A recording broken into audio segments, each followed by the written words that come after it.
నకధీదితి సంచన్నన మజ్జన తమోగుణ. అమ్మవారి పాదములకు ఉండేటటువంటి ఒక పాదములకు ఉన్నటువంటి బొటనవేలి యొక్క గోటి చివరి భాగము నుండి ఉత్పన్నమయ్యేటటువంటి కాంతిని దర్శనం చేసినంత మాత్రం చేత కొన్ని కోట్ల జన్మలుగా తరుముకుని వస్తున్నటువంటి తమోగుణం అంతా కూడా విచ్చిపోతుంది అని వ్యాసభగవానుడు లలితా సహస్రనామ స్తోత్రంలో ప్రతిపాదన చేశాడు. అంత గొప్ప కాంతి కలిగినటువంటి తల్లి యొక్క పాదముల జంట దర్శనం చెయ్యడం, ఆవిడ కదలికలు చూడడం, ఆవిడ ఆ పాద మంజీరముల ధ్వని వినపడేటట్టుగా నడిచి వెళ్ళడం అనేటటువంటిది రెండు కారణముల చేత సంభవిస్తుంది. ఒకటి, అపారమైనటువంటి ఆర్తి కలిగిన వారు నీవే తప్ప ఇతప్పరం బెరుగా, అమ్మా నువ్వు తప్ప నాకెవరు దిక్కు అని ఆ అమ్మవారి పాదములను గట్టిగా పట్టుకున్నప్పుడు ఆ తల్లి యొక్క కదలిక దర్శనమవుతుంది. ఆ తల్లి అనుగ్రహించిన వారు ఎవరుంటారో అటువంటి వారు అటువంటి దర్శనాన్ని పొందుతారు. అటువంటి మహాత్ములు ఉన్న ప్రదేశాలలో కూడా అమ్మవారి యొక్క పాద మంజీరముల ధ్వనులు వినపడతాయి. తాడేపల్లి రాఘవనారాయణ శాస్త్రి గారే దానికి ఉదాహరణ. రాఘవనారాయణ శాస్త్రి గారి శరీరంతో ఉన్నన్నాళ్ళు అమ్మవారు బాలాస్వరూపంతో ఇంట్లో తిరుగుతుండేది కాబట్టి ఎప్పుడు గజ్జెల చప్పుడు వినపడుతుండేది. ఎందుకని అంటే ఆయన అంతటి మహా ఉపాసకుడు. ఎప్పుడు అమ్మవారు ఆయనకి దర్శనం ఇస్తూ ఇంట్లో తిరుగుతూ ఉండేది. ఆ రూపం ఎవరికీ గోచరమయ్యేది కాదు, కానీ అమ్మవారి యొక్క పాదములకు పెట్టుకున్నటువంటి మంజీరముల ధ్వనులు వినపడుతుండేవి. అంటే ఆ తల్లిని ఉపాసన చేసిన వాడు ఎక్కడుంటాడో అక్కడ అటువంటి ధ్వనులు వినపడతాయి.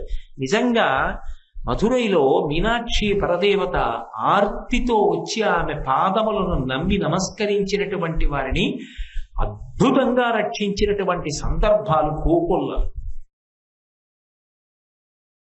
సుబ్రహ్మణ్యేశ్వర స్వామి వారిని ఉగ్రపాండ్యన్ అన్న పేరుతో కుమారుడిగా పొంది ఆయనకి యవరాజ్య పట్టాభిషేకం చేసిన తరువాత కేవలముగా అది ఎవరు చెక్కినది కాదు, తాను అలా నిలబడతానని సంకల్పం చేసి ఒక రూపాన్ని పొందింది తప్ప అది ఏదో విగ్రహాన్ని తీసుకొచ్చి ఎవరూ ప్రతిష్ఠ చేయలేదు.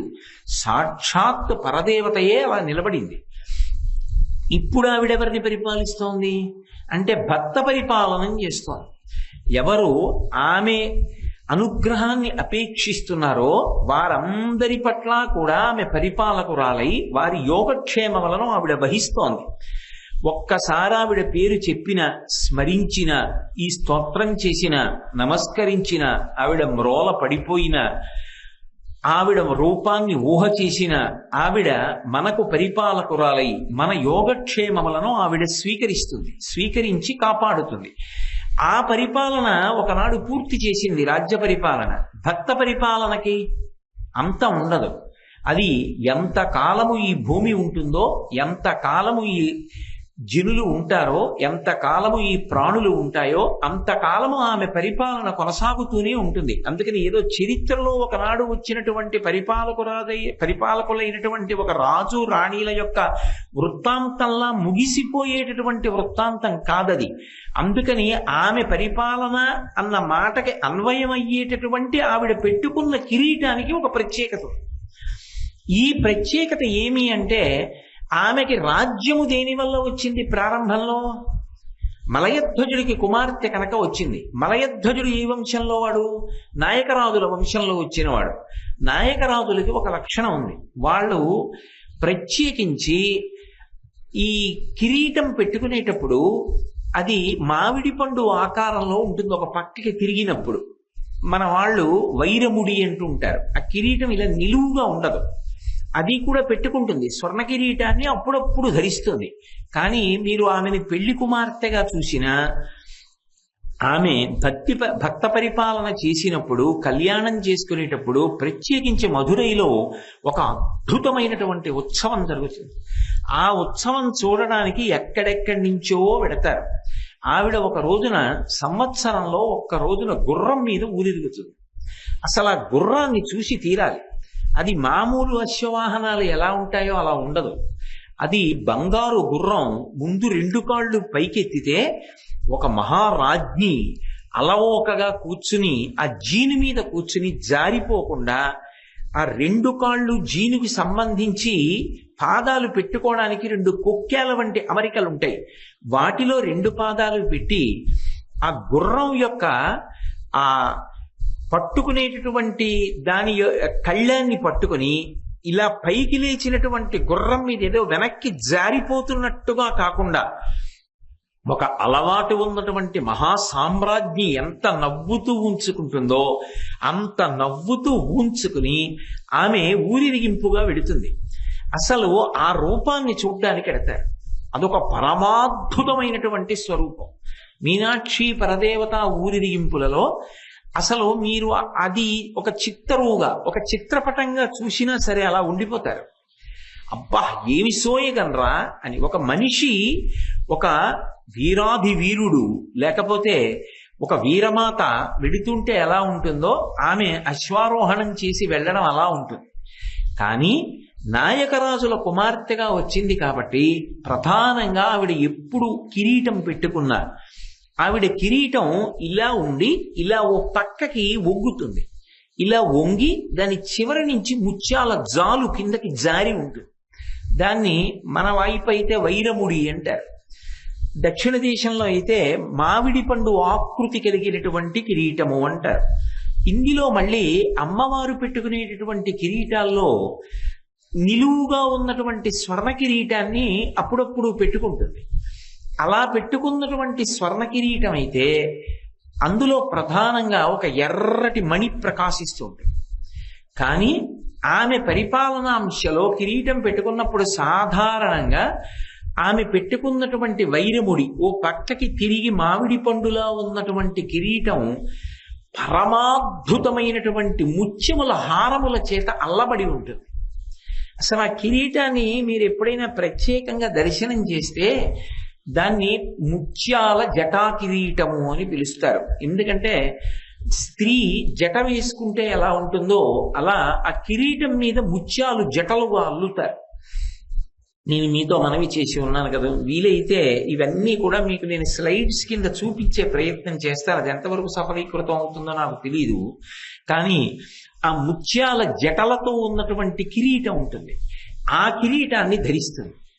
ధరించి ఆమె కూర్చున్నప్పుడు ఆ మహాసామ్రాజ్ఞిగా ఆ తల్లి యొక్క వైభవం ఆ కిరీటంలో చూసి తీరాలి. మిగిలిన ఏ దేవతా స్వరూపంగానూ కూడా అటువంటి కిరీటం పెట్టుకోదు. ఒక్క మీనాక్షి పరదేవతగా మాత్రం తాను ఏ వంశంలో జన్మించిందో ఆ వంశ గౌరవాన్ని నిలబెడుతూ ఆమె అటువంటి వైరముడి కిరీటం అంటే పక్కకి వంగినటువంటి ఆ కిరీటాన్ని ఆవిడ ధరిస్తుంది. అందుకని శంకర భగవత్పాదులు ఇది ఒక్క మీనాక్షి పరదేవతకు మాత్రమే సంబంధించినటువంటి కిరీట శోభ.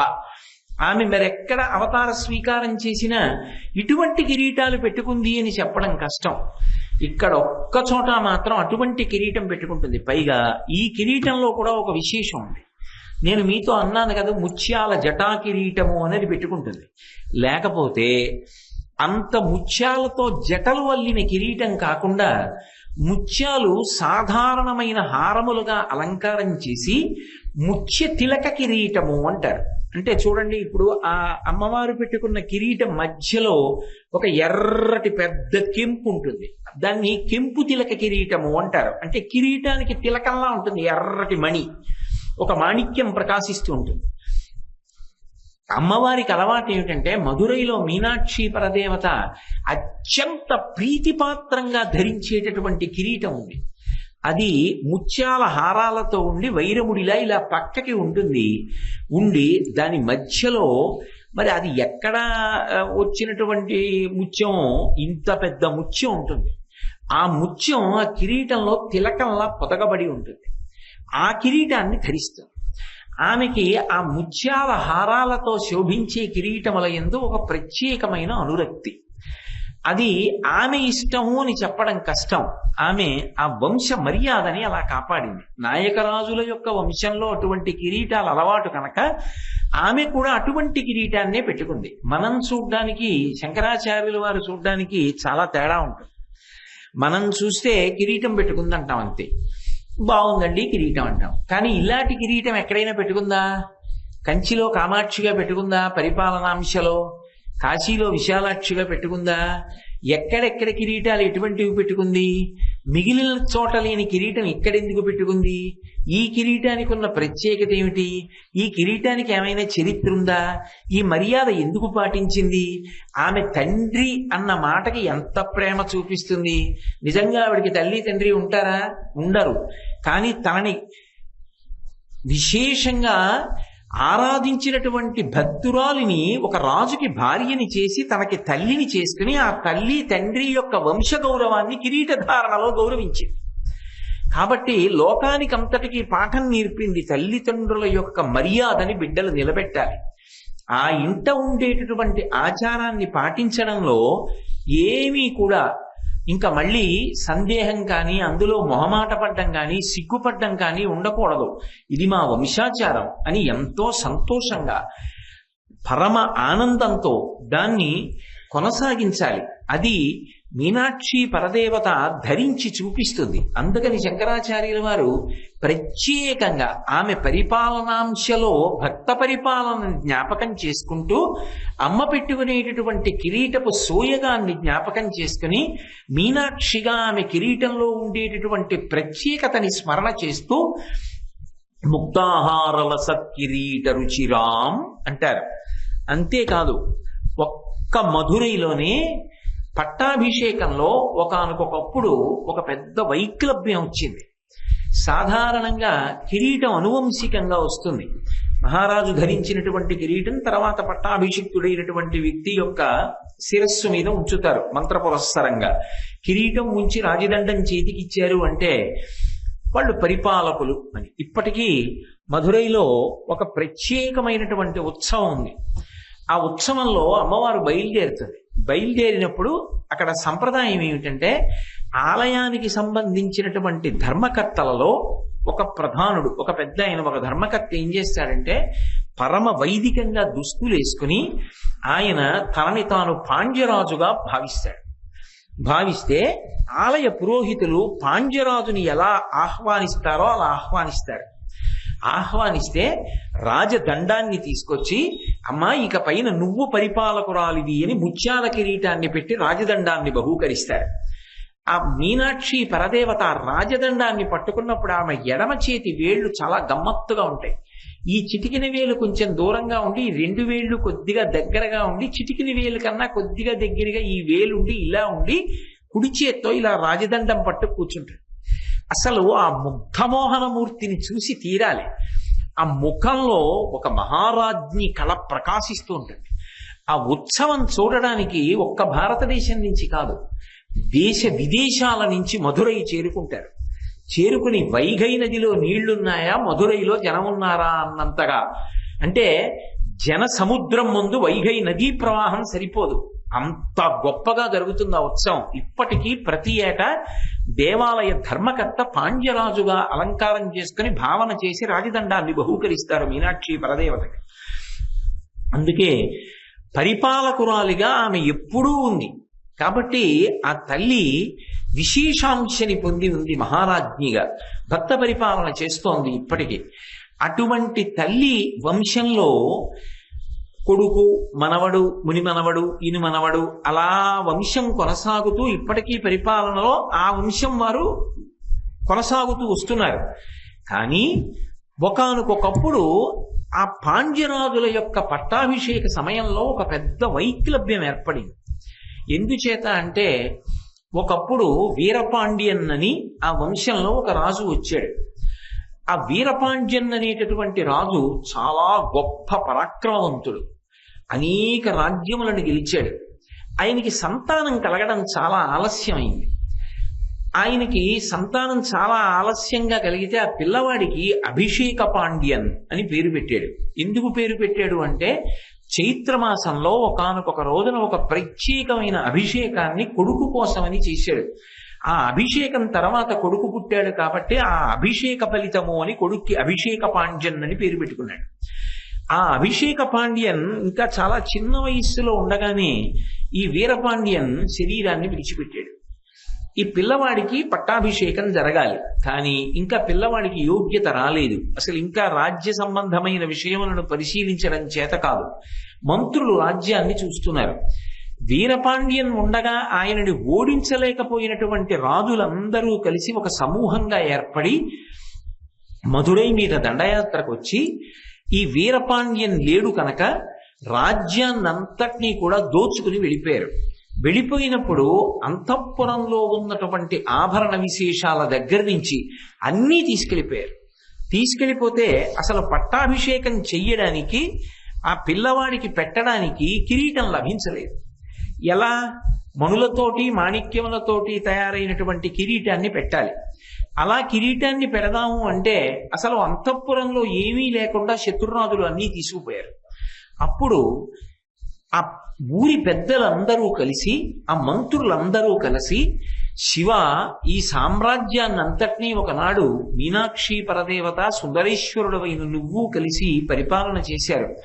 ఆ తరువాత వస్తున్నటువంటి వంశం అంతా మీకు సంబంధించినది. మీకు సంబంధించినటువంటి వంశంలోని ఒక వ్యక్తికి ఇవాళ పట్టాభిషేకం చెయ్యడానికి కావలసినటువంటి సంభారములు కొరవడ్డాయి. కాబట్టి మీరు అనుగ్రహించవలసినది అని ప్రార్థన చేశారు. నేను మీతో మనవి చేసింది అదే. మధురైలో అమ్మవారి దగ్గర కానీ అయ్యవారి దగ్గర కానీ ఏదైనా గొనిగినా వాళ్ళు పరిష్కరిస్తారు అంటారు. త్రికరణ శుద్ధిగా మనం చెప్పగలిగితే వెంటనే ఒక వజ్రాల వ్యాపారి వేషం వేసుకుని శంకరుడు ఆ మధురైలో అంతఃపురానికి వచ్చాడు. వచ్చి ఈ పిల్లవాడికి తొందరలో అభిషేకం చెయ్యాలి అని చెప్పి సంకల్పం చేశారని విన్నాను. నాకు పాండ్యరాజుల యందు అపారమైనటువంటి ప్రేమ ఉంది. ఈ వంశంలో ఉన్న రాజులందరూ కూడా మీనాక్షికి సుందరేశ్వరుడికి సేవ చేసిన వారు. ఈ పిల్లవాడికి పట్టాభిషేకం జరిగినప్పుడు తయారు చేయబడేటటువంటి కిరీటంలో అపురూపమైనటువంటి మణిమాణిక్యములు ఉండాలని, అవి లౌకికంగా లోకంలో దొరికేటటువంటి మణిమాణిక్యములు కారాదని, పరమాద్భుతమైనటువంటి మణిమాణిక్యములతో కూడుకున్న కిరీటము చేత ఇతడు అభిషేకాన్ని పొందాలని సంకల్పం చేసి తీసుకొచ్చాను అని ఆయన చేతిలో ఉన్నటువంటి సంచిని తిరగబోశాడు. అందులో అపురూపమైనటువంటి మణులు ఉన్నాయి. ఇన్ని మణులు ఎక్కడి నుంచి వచ్చాయి? ఇంత అపురూపమైన ఈ మణులు ఎక్కడివి అని అడిగారు. అడిగితే ఆయన అప్పుడు ఒక విశేషం చెప్పాడు. ఒకానొకప్పుడు వలనుడు అనబడేటటువంటి ఒక దానవుడు ఉండేవాడు. ఆయన త్రైలోక్యాధిపత్యాన్ని పొందాడు పరాక్రమం చేత. ఎందుకంటే పరమశివుని యొక్క వరం. ఆయన ఎవరి చేత ఓడింపబడడం. చిత్తశుద్ధి కలిగినటువంటి వాడు, భక్తి కలిగిన వాడు. ఆయన దేవేంద్ర రాజ్యాన్ని కూడా పొంది మళ్ళీ దేవేంద్రుడికి రాజ్యాన్ని తిరిగి ఇచ్చేశాడు. ఎప్పుడో అప్పుడు శరీరము పతనమైపోవాలిగా. ఆయన శంకరుణ్ణి ఒక వరం అడిగాడు. నేను అనుకున్నప్పుడు నా శరీరం పతనం అవ్వాలి. ఎవరో వచ్చి నన్ను చంపడం అన్నది ఉండకూడదు. నేను ఎప్పుడు కోరుకుంటానో అప్పుడు నా శరీరం విడిచిపెడతాను. కానీ నా శరీరం విడిచిపెట్టిన తర్వాత అందరి శరీరాల్లా నా శరీరం పృథివిలో కలిసిపోవడానికి వీల్లేదు. అది ఒక ప్రత్యేకతని పొందాలి. నేను నా దేహాన్ని విడిచిపెట్టేసేటటువంటి సమయంలో నాకు ఈ దానవ రూపం పోయి గోరూపం పొందాలి. గోరూపాన్ని పొందిన తరువాత నేను శరీరాన్ని వదిలిపెడతాను. వదిలిపెట్టిన తరువాత ఒకనాడు దధీచి మహర్షి యొక్క ఎముకలన్నీ దేవతలకి అస్త్రములుగా ఎలా మారిపోయాయో అలా నా యొక్క శరీరంలో ఉండేటటువంటి సంధిబంధములు, ఎముకలు, ధాతువులు ఇవన్నీ కూడా మణులు, రత్నములు, వజ్రములు, మాణిక్యములుగా మారిపోవాలి. అవి విశేష ప్రయోజనానికి నీ వలన వినియోగింపబడాలి. అలా నాకు వరం ఇమ్మని అడిగాడు. శంకరుడు పరమ కారుణ్యమూర్తి, అనుగ్రహించాడు. ఎంతకాలం ఉంటాడు? ఆయనకి వైరాగ్యం ఉంది. దానవుడే కానీ చాలా ధర్మాత్ముడు, భక్తి కలిగిన వాడు. ఒకానొకప్పుడు దేవేంద్రుడు, ఒక దానవుడు లోకంలో ఉంటే నువ్వు ధర్మాత్ముడు కావచ్చు, కానీ నీ బలాన్ని చూసుకుని దానవులు విజృంభిస్తారు. కాబట్టి నువ్వు శరీరం విడిచిపెడితే బాగుంటుంది అన్నాడు. అయితే నువ్వు ఒక హోమం చెయ్యి, ఆ హోమంలోకి వచ్చి నా శరీరాన్ని పరిత్యజిస్తానన్నాడు వలనుడు. దేవేంద్రుడు హోమం చేశాడు. ఆ హోమంలోకి వచ్చి మంత్రపురస్సరంగా తన శరీరాన్ని ఆహుతిగా అగ్నిలోకి సమర్పించాడు. ఆ సమర్పించినప్పుడు అందులో పడిపోయేటప్పుడు గోరూపాన్ని పొందింది ఆయన శరీరం. గోరూపాన్ని పొంది అగ్నిలో పడిపోయిన తరువాత ఆయన యొక్క సప్తధాతువులు, సంధిబంధములు, ఎముకలు ఇవన్నీ కూడా అపూర్వమైనటువంటి మణులుగా మారిపోయాయి. అదిగో ఆ వలనుడి శరీరం ఈ మణులుగా మారింది. ఇవి లౌకికంగా గనులలో దొరికేవి కవు, పృథివిలో దొరికేవి కవు.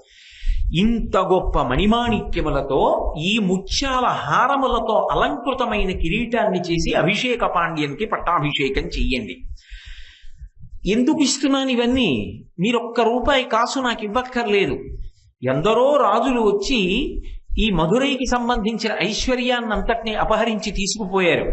కానీ ఇవాళ ఆ రాజులు కన్ను పుట్టుకునేటట్టుగా అపూర్వమైన కిరీటంతో పట్టాభిషేకం జరగాలి. అంటే మీరెవరు, ఎందుకింత ఉదారంగా ఇవన్నీ పట్టుకొచ్చి ఇస్తున్నారని అడిగారు. నేనెవరో మీకు తర్వాత తెలుస్తుంది. ఇవ్వడానికి కారణం ఒక్కటే, ఈ మధురై నగరం అన్న, ఈ మధురైని పరిపాలించేటటువంటి పాండ్యరాజుల వంశం అన్న నాకు ఒక ప్రత్యేకమైన ప్రీతి. ఆ ప్రీతి ఉంది కనుక ఆయన పట్టాభిషేకానికి తీసుకొచ్చాను. తీసుకోండి ఇచ్చి అంతర్ధానం అయిపోయాడు. వాళ్ళకప్పుడు మాయ తొలగిపోయి అర్థమైంది. నిన్ననే వెళ్ళి మనం సోమసుందరుణ్ణి ప్రార్థన చేశాం. మహానుభావుడు శంకరుడే తీసుకొచ్చి అపూర్వమైన మణులను ఇచ్చాడని వాటితో కిరీటం చేసి అభిషేక పాండ్యం శిరస్సునందుంచి పట్టాభిషేకం చేశారు. అది శంకరుడి చేత ప్రసాదింపబడినటువంటి అపూర్వమైన మణులు కనుక ఆ మణులతో తయారు చేయబడినటువంటి కిరీటాన్ని సుముహూర్తంలో పట్టాభిషేకంలో ధరించినటువంటి అభిషేక పాండ్యన్ లోకోత్తరమైనటువంటి పరాక్రమాన్ని పొంది ఏ శత్రురాజులు ఐశ్వర్యాన్నంతటినీ కూడా దోచుకుపోయారో వారి మీద దండయాత్ర చేసి లొంగ తీసుకుని మళ్ళీ వాళ్ళ దగ్గర ఉన్న ఐశ్వర్యాన్నంతటినీ మధురైకి వెనక్కి తీసుకొచ్చాడు. అందుకే ఒక్క మధురై చరిత్రలో మాత్రం ఆ రాజులు పెట్టుకున్నటువంటి కిరీటం, ముత్యాల హారాలతో ఉన్నటువంటి ఆ కిరీటంలో మణులు, మీనాక్షి పరదేవత అక్కడ పరిపాలకురాలుగా వచ్చింది కాబట్టి ఆ వంశంలో వచ్చిన వాళ్ళ కిరీటానికి లోటు రాకూడదని శంకరుడే తెచ్చిన అపూర్వ మణులతో తయారు చేయబడిన కిరీటం ఉన్న ఏకైక రాజ్యం మధురై. అందుకే అక్కడ కిరీటం మీద శంకర భగవత్పాదులకు ఒక ప్రత్యేకమైన గౌరవం, ప్రత్యేకమైనటువంటి ఆ భక్తి. అందుకని ఎక్కడా లేని రీతిలో ద్వాదశమణులతో కూడుకున్నటువంటి స్వర్ణ కిరీటాన్ని వర్ణించవలసిన శంకరాచార్యుల వారు ముక్తాహార లసత్కిరీట రుచిరాం అని ముత్యాల హారములతో ప్రకాశిస్తున్నటువంటి కిరీటము కలదానా అని అమ్మవారి వైభవాన్ని కీర్తిస్తున్నారు. ఇప్పుడు అటువంటి కిరీటం పెట్టుకున్నవో అమ్మా అని పిలవడంలో ఇన్ని రహస్యాలు పొదిగారు అందులో. కాబట్టి ఇప్పుడు ఆ కిరీటం పెట్టుకున్నది అన్న అమ్మవారిని పిలిస్తే ఎవరిని పిలిచినట్టు? మహారాజ్ఞిని పిలిచినట్టు. మహారాజ్ఞి ఏం చేస్తుంది? పరిపాలన చేస్తుంది. పరిపాలన అంటే ఏమిటి? తప్పు చేస్తే శిక్షిస్తుంది, మంచి చేస్తే రక్షిస్తుంది. మనం తప్పు చేయలేదా? తప్పు చేశాం, కానీ అమ్మ పరిపాలకురాలిగా ఉంది. అమ్మా మీనాక్షి అనగానే క్షమిస్తుంది. అంటే దాని ఉద్దేశం తప్పులు చేసి వచ్చి చెప్పమని కాదు. అటువంటి మనసు మళ్ళీ ఏర్పడకుండా, తప్పులు చెయ్యకుండా మనసుని కూడా సంస్కరించాలని కోరుకుంటున్నారు. కాబట్టే భుజముల గురించి ముందు చెప్పారు. కేయూరహారోజ్వలాం, నిన్న చెప్పాను కదా ఆ ఆయుధములు వాటి విశేషాల గురించి. కాబట్టి ముక్తాహార లసత్కిరీట రుచిరాం పూర్ణేందు వక్త్ర ప్రభాం అంటారు.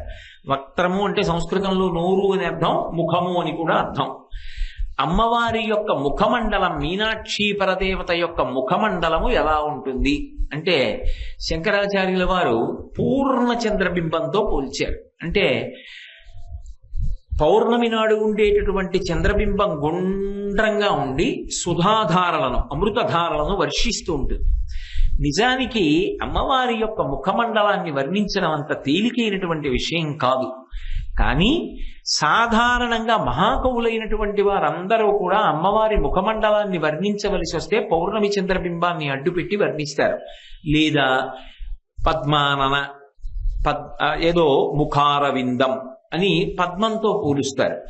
పద్మంతోనైనా పోల్చాలి, పూర్ణ చంద్రబింబంతోనైనా పోల్చాలి. కానీ మీరు అమ్మవారికి సంబంధించినటువంటి కీర్తనలు చేసినటువంటి వాగ్గేయకారులు కానీ, అంటే కేవల కవిత్వం కాదు, నిరంతరం అమ్మవారి దర్శనాన్ని పొందినటువంటి మహానుభావులు ముత్తుస్వామి దీక్షితారు వంటి వారు, అటువంటి దీక్షితుల వంటి వారు కానీ, శంకర భగవత్పాదులు కానీ అమ్మవారి యొక్క ముఖమండలాన్ని ఎక్కువగా పూర్ణచంద్రబింబంతో పోల్చారు. ఎందుచేత అంటే అందులో ఉపాసన రహస్యాన్ని దృష్టిలో పెట్టుకుని పూర్ణచంద్రబింబంతో పోల్చారు. మీరు చూడండి, మూకశంకరులు కూడా అమ్మవారి యొక్క ముఖాన్ని వర్ణిస్తే రాకాచంద్ర సమాన కాంతి వదనాం నాకాధిరాజస్తుతాం అంటారు.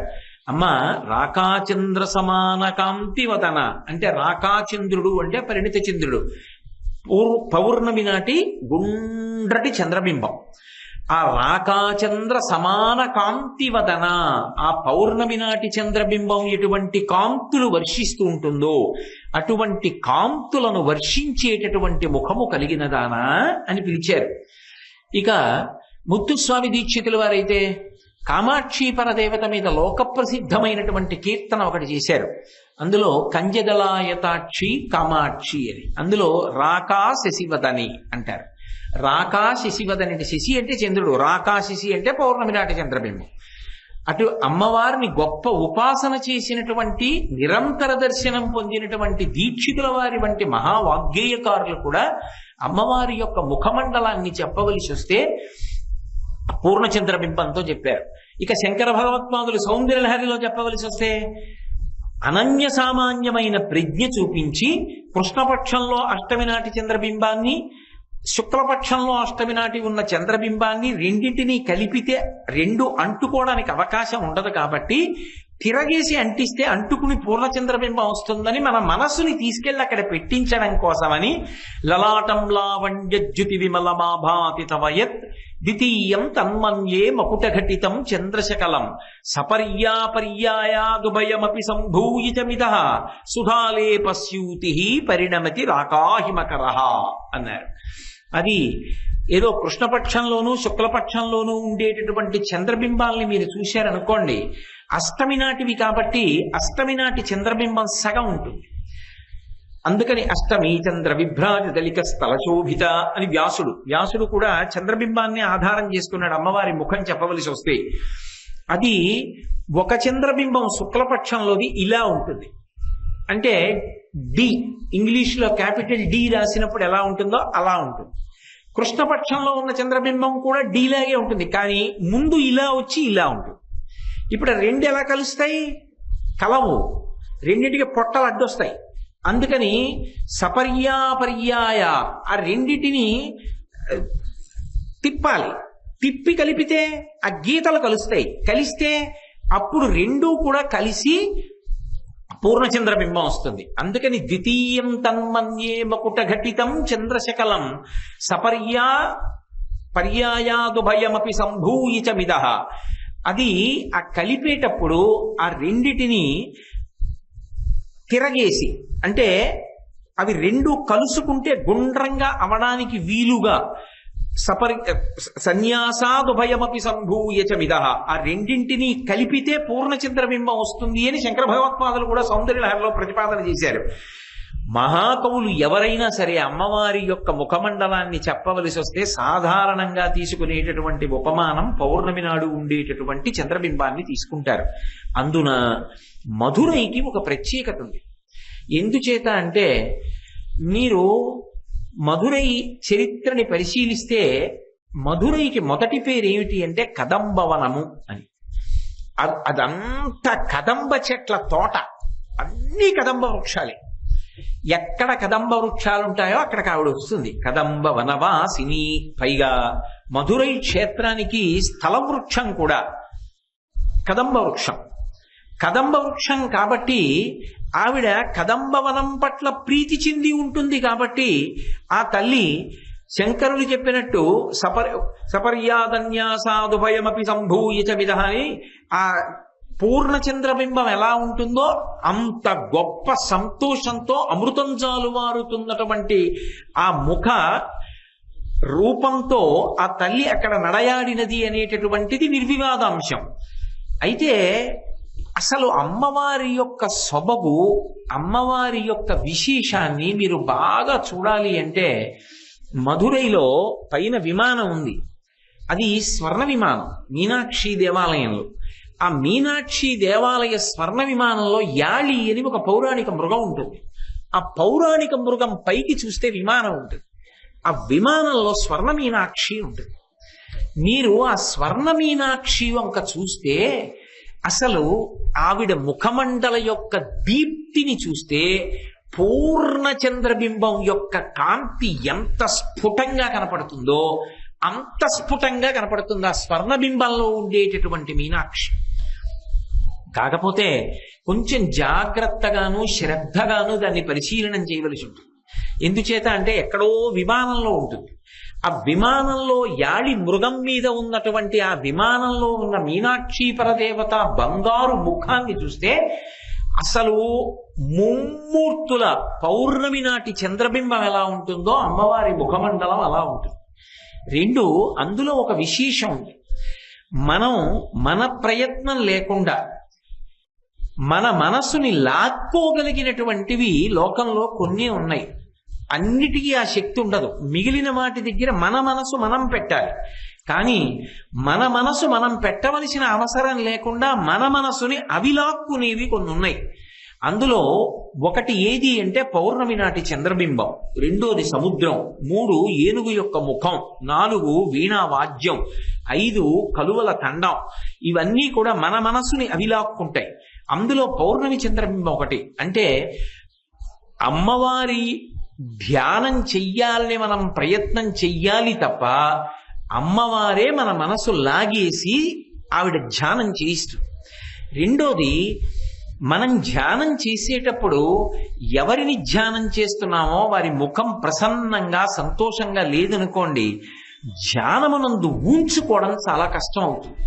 కానీ అక్కడ ఉన్నటువంటి విశేషం ఏమిటంటే అమ్మవారి యొక్క ముఖం పూర్ణ చంద్రబింబంలా ఉన్నటువంటి కారణం చేత ఆవిడ ముఖమండలాన్ని ధ్యానం చేస్తుంటే మన ప్రమేయం లేకుండా అలవోకగా అతి తేలికగా మన మనసు వెళ్ళిపోయి ఆవిడ ముఖంలో, ఆవిడ చిరునవ్వులో, ఆ దీప్తిలో, ఆ కాంతిలో, ఆవిడ ముఖం నుంచి జాలుబారేటటువంటి అమృతరస ప్రవాహంలో లయమైపోయి మనం ఎనలేని ఆనందాన్ని పొంది చాలా తొందరగా ఆ సమాధి స్థితిని అనుభవించడానికి అవకాశాన్ని ఇస్తుంది. అందుకని పూర్ణచంద్రమండలంతో అమ్మవారి యొక్క ముఖాన్ని పోల్చడంలో ఉన్నటువంటి రహస్యం.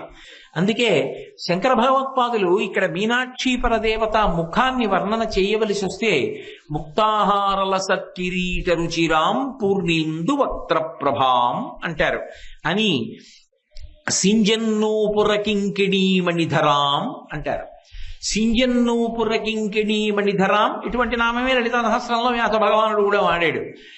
కానీ ఇక్కడ ఏమిటంటే అమ్మవారు నడిచి వెడుతున్నప్పుడు ఉండేటటువంటి స్థితిని చెప్తున్నారు. ఇప్పటి వరకు అమ్మవారు నిలబడినటువంటి మూర్తిని మాత్రమే చెప్తూ వస్తున్నారు, కాంతిని.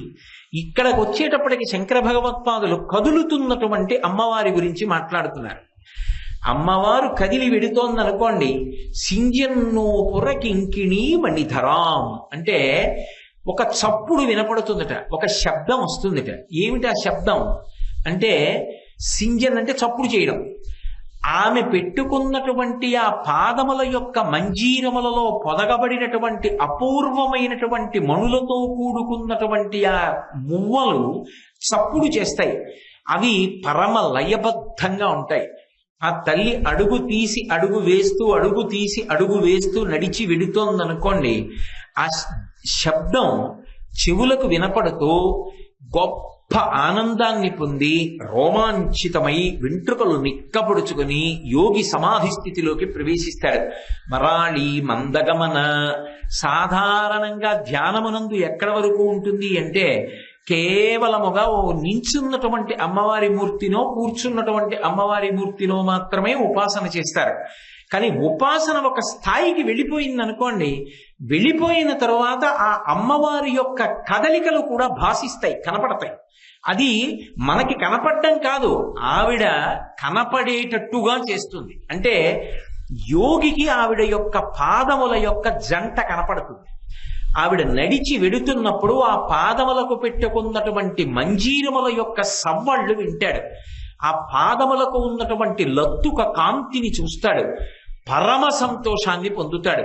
అమ్మవారి పాదములను అలా ఎక్కడ దర్శనం చేశాడో వాడికి ఇహ పునర్జన్మ లేదు. ఎందుకని అంటే మూకశంకరులు మూక పంచశతి చేస్తూ ఒక మాట అంటారు, జింతోస్తవపద పూజన సంతోష తరంగితస్య కామాక్షి బంధో యది భవతి పునః సింధోరంభస్సు భ్రమీతి శిలా అంటారు. అమ్మా, ఎవరైనా సంతోషంగా నీ పూజ చేసిన వాళ్ళు ఉంటే వాళ్ళు మళ్ళీ పుడతారు అంటే అది ఎంత అబద్ధం అంటే, సముద్రం మీదకి తీసుకెళ్లి ఒక బండరాయి వేస్తే తేలుతుందా? మునిగిపోతుంది. బండరాయి మునిగిపోవడం ఎంత నిజమో నీ పాద దర్శనము ధ్యానములో చేసిన వాడు మళ్ళీ పుట్టడం కూడా అంత నిజం. అంటే ఇక పుట్టడు, వాడు పునర్జన్మని పొందడు. అంత గొప్ప పాద దర్శనం. అటువంటి తల్లి ఆ పాద మండలాన్ని ఒక్కసారి ధ్యానం చేశారనుకోండి, ఆ పాద యుగళి, ఆ రెండు పాదముల వరకు ఎందుకండి, నకదీదితి సంచన్నన మజ్జనతమోగుణ, అమ్మవారి పాదములకు ఉండేటటువంటి ఒక పాదములకు ఉన్నటువంటి బొటనవేలి యొక్క గోటి చివరి భాగము నుండి ఉత్పన్నమయ్యేటటువంటి కాంతిని దర్శనం చేసినంత మాత్రం చేత కొన్ని కోట్ల జన్మలుగా తరుముకుని వస్తున్నటువంటి తమోగుణం అంతా కూడా విచ్చిపోతుంది అని వ్యాసభగవానుడు లలితా సహస్రనామ స్తోత్రంలో ప్రతిపాదన చేశాడు. అంత గొప్ప కాంతి కలిగినటువంటి తల్లి యొక్క పాదముల జంట దర్శనం చెయ్యడం, ఆవిడ కదలికలు చూడడం, ఆవిడ ఆ పాద మంజీరముల ధ్వని వినపడేటట్టుగా నడిచి వెళ్ళడం అనేటటువంటిది రెండు కారణముల చేత సంభవిస్తుంది. ఒకటి, అపారమైనటువంటి ఆర్తి కలిగిన వారు నీవే తప్ప ఇతప్పరముండిరుగా, అమ్మా నువ్వు తప్ప నాకెవరు దిక్కు అని ఆ అమ్మవారి పాదములను గట్టిగా పట్టుకున్నప్పుడు ఆ తల్లి యొక్క కదలిక దర్శనమవుతుంది. ఆ తల్లి అనుగ్రహించిన వారు ఎవరుంటారో అటువంటి వారు అటువంటి దర్శనాన్ని పొందుతారు. అటువంటి మహాత్ములు ఉన్న ప్రదేశాలలో కూడా అమ్మవారి యొక్క పాద మంజీరముల ధ్వనులు వినపడతాయి. తాడేపల్లి రాఘవనారాయణ శాస్త్రి గారే దానికి ఉదాహరణ. రాఘవనారాయణ శాస్త్రి గారి శరీరంతో ఉన్నన్నాళ్ళు అమ్మవారు బాలాస్వరూపంతో ఇంట్లో తిరుగుతుండేది కాబట్టి ఎప్పుడు గజ్జెల చప్పుడు వినపడుతుండేది. ఎందుకని అంటే ఆయన అంతటి మహా ఉపాసకుడు. ఎప్పుడు అమ్మవారు ఆయనకి దర్శనం ఇస్తూ ఇంట్లో తిరుగుతూ ఉండేది. ఆ రూపం ఎవరికీ గోచరమయ్యేది కాదు, కానీ అమ్మవారి యొక్క పాదములకు పెట్టుకున్నటువంటి మంజీరముల ధ్వనులు వినపడుతుండేవి. అంటే ఆ తల్లిని ఉపాసన చేసిన వాడు ఎక్కడుంటాడో అక్కడ అటువంటి ధ్వనులు వినపడతాయి. నిజంగా మధురైలో మీనాక్షి పరదేవత ఆర్తితో వచ్చి ఆమె పాదములను నమ్మి నమస్కరించినటువంటి వారిని అద్భుతంగా రక్షించినటువంటి సందర్భాలు కోకొల్ల. మీకు నేను ఒక ఉదాహరణ చూపిస్తాను. ఒకానొకప్పుడు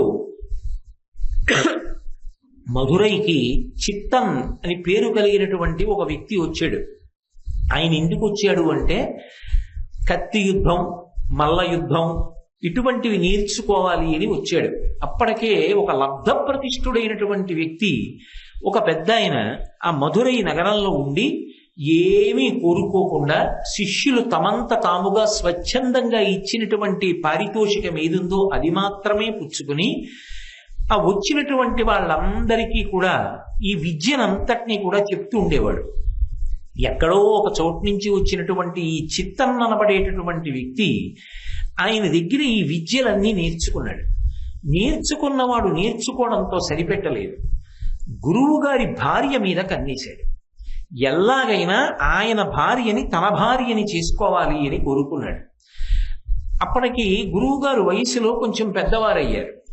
ఇతను మంచి ప్రౌఢమైన వయస్సులో ఉన్నాడేమో, మంచి బలంతో ఉన్నాడు.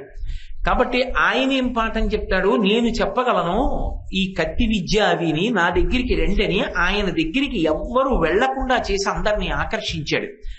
ఆకర్షించి గురువు గారు అన్నం తినడానికి కూడా లేకుండా చేశాడు. అయినా ఆ గురువు గారు గురుపత్ని ఇద్దరు మీనాక్షి సుందరేశ్వరుల్ని నమ్ముకుని కాలం గడుపుతున్నారు. ఒకనాడు ఈ వృద్ధుడైనటువంటి గురువు ఆలయంలోకి వెళ్ళాడు. ఆమె ఉన్న పదార్థాలతోటే భర్త గారికి పచనం చేస్తోంది. ఎదురుగుండానే ఈ శిక్షణ కేంద్రాన్ని పెట్టినటువంటి చిత్తన్ అనబడేటటువంటి వ్యక్తి ఇదే అదును ఆమెని నేను వశం చేసుకుంటానని వచ్చి అతి ధూర్తతనంగా ఆమె పట్ల ప్రవర్తించాడు. అంతకన్నా వివరణ అక్కర్లేదు.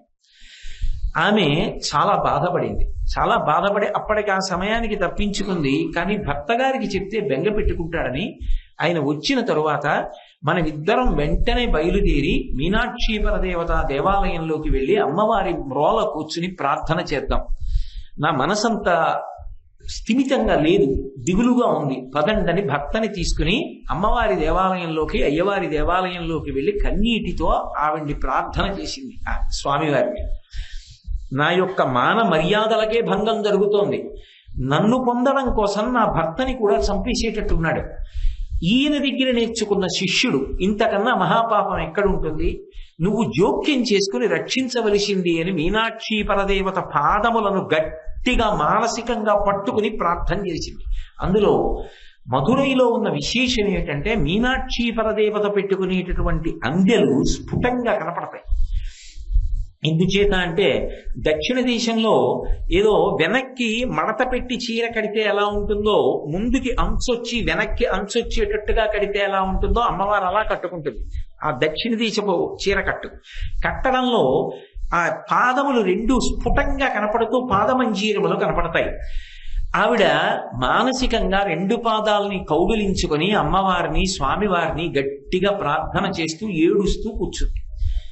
ఆమె ఎందుకు బాధపడుతోందో భర్తకి తెలియదు, ఆయన కూర్చున్నాడు. ఈలోగా ఆ చిత్తం అనబడేటటువంటి వ్యక్తి దగ్గరికి ఈ గురువు గారు వెళ్ళారు. ఇక్కడే ఉన్నాడు గురువు గారు, గురువు గారి రూపంతో వెళ్ళాడు. ఎవరు? శంకరుడే, వృద్ధుడుగా ఉన్నాడు కదా. వెళ్ళి ఇవాళ తాడో పేడో తేలిపోవాలి, ఎందుకు ఈ అల్లరి, రా మన ఇద్దరం ద్వంద్వ యుద్ధం చేద్దామన్నాడు. అనేసరికి ఇదేదో అవకాశం బాగుంది, పెద్దవాడు అయిపోయాడు, అలాగో నిలబడలేడు, ఈయన్ని సంహరించేస్తే నేను ఈయన భార్యని చేపట్టవచ్చని వెంటనే యుద్ధానికి వచ్చాడు. యుద్ధానికి వచ్చిన తర్వాత చూసే వాళ్ళందరూ ఆశ్చర్యపోతున్నారు, ఇది చిత్తంతో ఇతను ఎక్కడ యుద్ధం చేస్తాడు, పెద్దవాడు అయిపోయాడని. ముందు కొద్దిగా వెనకపడినట్టు కనిపించాడు అందరిలో ఆర్తి పెంచడానికి. ఆ తరువాత ఊంచుకుని అన్నాడు, వదరి మాట్లాడిన నీ నాలుకని 1000 ముక్కలు చేస్తాను. గురుపత్తిని కామంతో ముట్టుకున్న నీ చేతులు రెండూ తెగిపోతాయి. దౌర్భాగ్యపుటాలోచనలు చేసిన నీ కంఠం ఆ తర్వాత తెగి నేలపడిపోతుంది. చూడని కత్తి యుద్ధంలో 3 అంచెలలో అతని నాలుక కోసేసి, అతని భుజములు కోసేసి, అతని కంఠాన్ని దిరివేశాడు.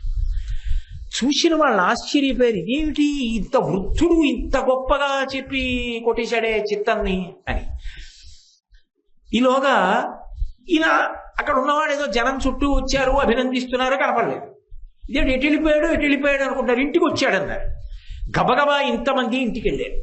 ఇంటికి వెళ్ళి ఎంత గొప్ప యుద్ధం చేశావయ్యా, ఆ చిత్తాన్ని మళ్ళా నువ్వు కత్తి యుద్ధంలో చంపేశావు అన్నారు.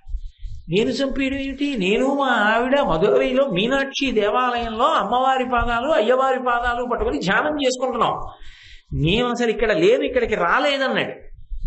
అప్పుడు వాళ్ళకి అర్థమైంది, ఓ నేను అక్కడికి వెళ్ళి అమ్మవారి పాదాలు పట్టి ధ్యానం చేస్తే నా మాన మర్యాదలు నిలబెట్టడానికి, అమ్మవారి ప్రచోదనానికి శంకరుడే మల్లయోధుడుగా వచ్చి చంపేశాడు చిత్తాన్ని. చంపి నాకు మానభిక్ష పెట్టాడు, నాకు శీలభిక్ష పెట్టాడు, నన్ను కాపాడాడని వెంటనే ఆ తల్లి మీనాక్షి పరదేవతని స్తోత్రం చేసి పరవశించిపోయింది. ఆ తల్లి పాదములు పట్టి ప్రార్థన చేసినటువంటి వాళ్ళకి ఆమె కల్పతరు. ఉత్తర క్షణంలో ఆదుకుంటుంది అనడానికి మధురై చరిత్రలో మీనాక్షి పరదేవత ఆదుకున్నటువంటి సందర్భములు ఎన్నో ఉన్నాయి. నేను ఇలా అన్నీ చెప్తూ కూర్చుంటే ఎప్పటికవుతాయి శ్లోకాలు, అందుకని అక్కడక్కడ ఏదో ఒక సందర్భాన్ని మాత్రమే మీతో మనవి చేస్తున్నాను. కాబట్టి సింజన్నూపుర కింకిణీ మణిధరాం, ఆ పాదముల జంట గురించి చెప్తున్నారు. అవి ఆ మంజీరములకు స్వతంత్రముగా గొప్పతనం కాదు, ఆ మంజీరములు ధరించినటువంటి పాదముల యొక్క గొప్పతనం, ఆ పాదముల వైభవం అటువంటిది. అందుకే శంకరాచార్యులు వారు సౌందర్యలహరి చేసినప్పుడు ఒక పరమాద్భుతమైనటువంటి శ్లోకం చేశారు. హిమానీహంతవ్యం హిమగిరి నివాసైక చతురౌ నిశాయాం నిద్రాణాం నిశచరమ భాగే చ విశదౌ వరం లక్ష్మీపాత్రం శ్రియమతి సృజంతౌ సమయినాం సరోజం తత్పాదౌ జననిజయ కశ్చిత్రమహకిం అని అడిగారు. అమ్మ, లోకంలో అందరూ పద్మాలని శ్లాఘిస్తారు. ఎందుకని? వరం లక్ష్మీపాత్రం, ఆ పద్మానికి ఒక స్వార్థం ఉంది. ఏమిటి అంటే పద్మంలో లక్ష్మీదేవి కూర్చుంటుంది. అందుకని నాలో లక్ష్మీదేవి కూర్చోవాలి, లక్ష్మీదేవి కూర్చోవాలని ఎప్పుడూ పద్మాలు కోరుకుంటుంటాయి. మాలో లక్ష్మీదేవి కూర్చుంటుందని పొంగిపోతాయి. కానీ ఆ పద్మాలు ఏం చేస్తాయమ్మా? లక్ష్మిని ఎవరికి ఇవ్వవు. లక్ష్మిని తమలో పెట్టు కూర్చుంటాయి తమ ఇంట్లో. నిశిచరమ భాగేచ విశదవు. అవి ఏం చేస్తాయి? చీకటి పడింది అనుకోండి, ముగుడించుకుపోతాయి. చీకటి చివరి భాగం వచ్చిందనుకోండి, తెల్లవారితోందనుకోండి, విచ్చుకుంటాయి. తెల్లవారితే విచ్చుకుంటే లక్ష్మీ దర్శనం, రాత్రి అయితే ఇంటి తలుపులు వేసేసుకుంటాయి, ముడుచుకుపోతాయి, లక్ష్మీ దర్శనం ఉండదు. పైగా హిమానీ హంతవ్యం. ఆ తామర పువ్వుని తీసుకెళ్లి మీరు ఆ పద్మాన్ని తీసుకెళ్లి మంచులో పెట్టారనుకోండి, అది ముడుచుకుపోతుంది, అది తట్టుకోలేదు. కానీ అమ్మవారు హిమవంతునికి కుమార్తెగా వచ్చింది కాబట్టి హిమాలయ పర్వతముల మీద నడుస్తుంది. రెండు, ఆమె మెట్టినిల్లు కూడా హిమాలయ పర్వతాల దగ్గరే ఉంది. అందుకని శంకరుడితో కలిసి ఆ మంచు పర్వతాల మీద నడుస్తుంది. మంచు పర్వతాల మీద నడవగలిగినటువంటి పాదములు ఆ తల్లివి. మంచు కొట్టినప్పటికీ ముకుళించినటువంటి పాదపద్మములు. పద్మములు ఏం చేస్తాయి? లక్ష్మిని తమ ఇంట్లో పెట్టుకుంటాయి. అమ్మవారి పాదపద్మములు ఏం చేస్తాయి? శ్రీమతి సృజంతం సమయిన భక్తితో సాత్వికమైన ఆరాధన చేసేటటువంటి వారికి అమ్మవారి యొక్క పాదములు లక్ష్మిని అనుగ్రహిస్తాయి. అమ్మవారి పాదములు పట్టుకున్న వాడికి లక్ష్మీ కటాక్షం కలుగుతుంది. కాబట్టి అమ్మ, నీ పాదములు అంత గొప్పవి. నఖైర్నాకస్త్రీణాం కరకమల సంకోచ చచిభిః తరూణాం దివ్యానాం హసత యువతే చండిచరణౌ ఫలాని స్వస్యేభ్యః కిసలయ కరాగ్రేణ దదత దరిద్రేభ్యో భద్రాం శ్రియమనిశమాత్మాయ దదతౌ అంటారు. ఎంత కష్టంలో ఉన్నవాడైనా పాదములను ఒక్కసారి స్మరిస్తే చాలు. ఆ పాదముల జంట జ్ఞాపకం పెట్టుకుని ఒక్కసారి నమస్కారం చేస్తే చాలు, ఆ తల్లి వెంటనే అనుగ్రహిస్తుంది. అందున మధురైలో ఒక విశేషం ఉంది. అమ్మవారి పాదములను కడిగి చేసేటటువంటి ఉత్సవం ఒకటి ఉంది. ఆ ఉత్సవం చూసి తీరాలి, అంత అద్భుతంగా ఉంటుంది. అసలు దాని చిత్తరువులు చూసినా చాలు, అబ్బా ఇంత గొప్పగా ఉంటుందా అమ్మవారి యొక్క పాదయుగళి అనిపిస్తుంది.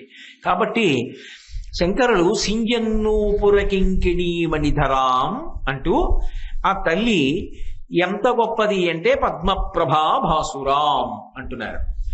ఆ పాదముల జంట మణిమంజీరములతో ఉండి ధనులు వినపడేటట్టుగా యోగులను అనుగ్రహిస్తుంది ఒక ప్రతిపాదన.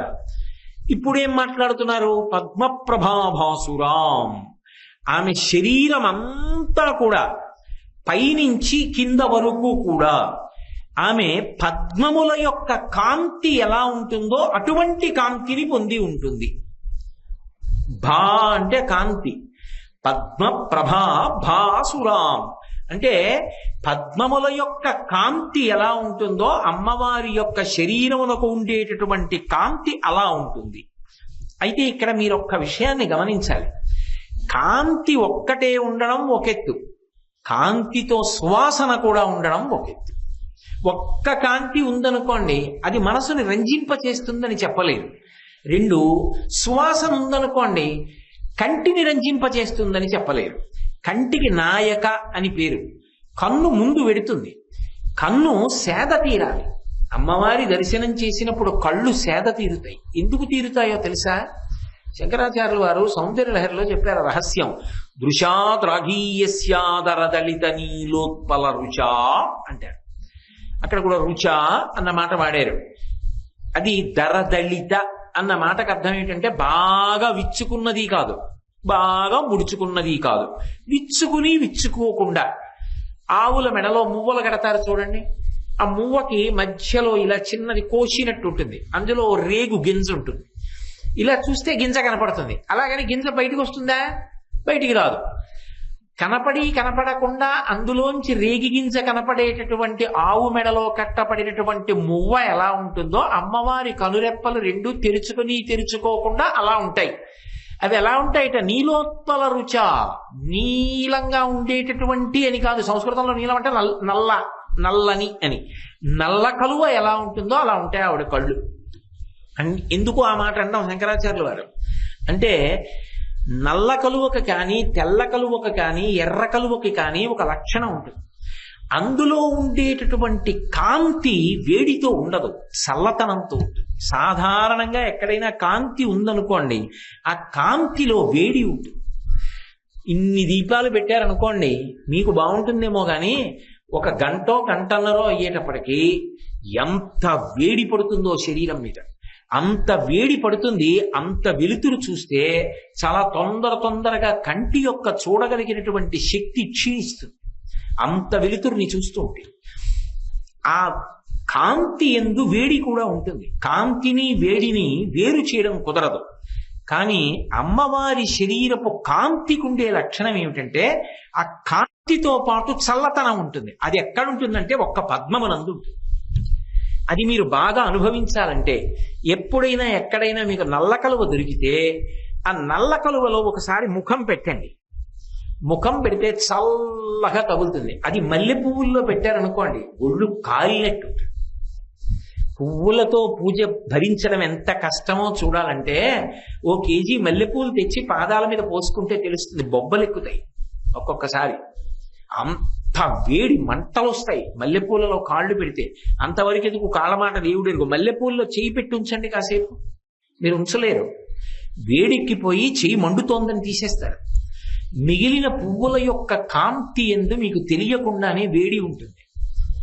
ఒక్క పద్మాలలో మాత్రం, కలువలలో మాత్రం చంద్రప్రకాశానికి వికసిస్తే కలువ అంటారు, సూర్యప్రకాశానికి వికసిస్తే తామర పువ్వు పద్మము అంటారు.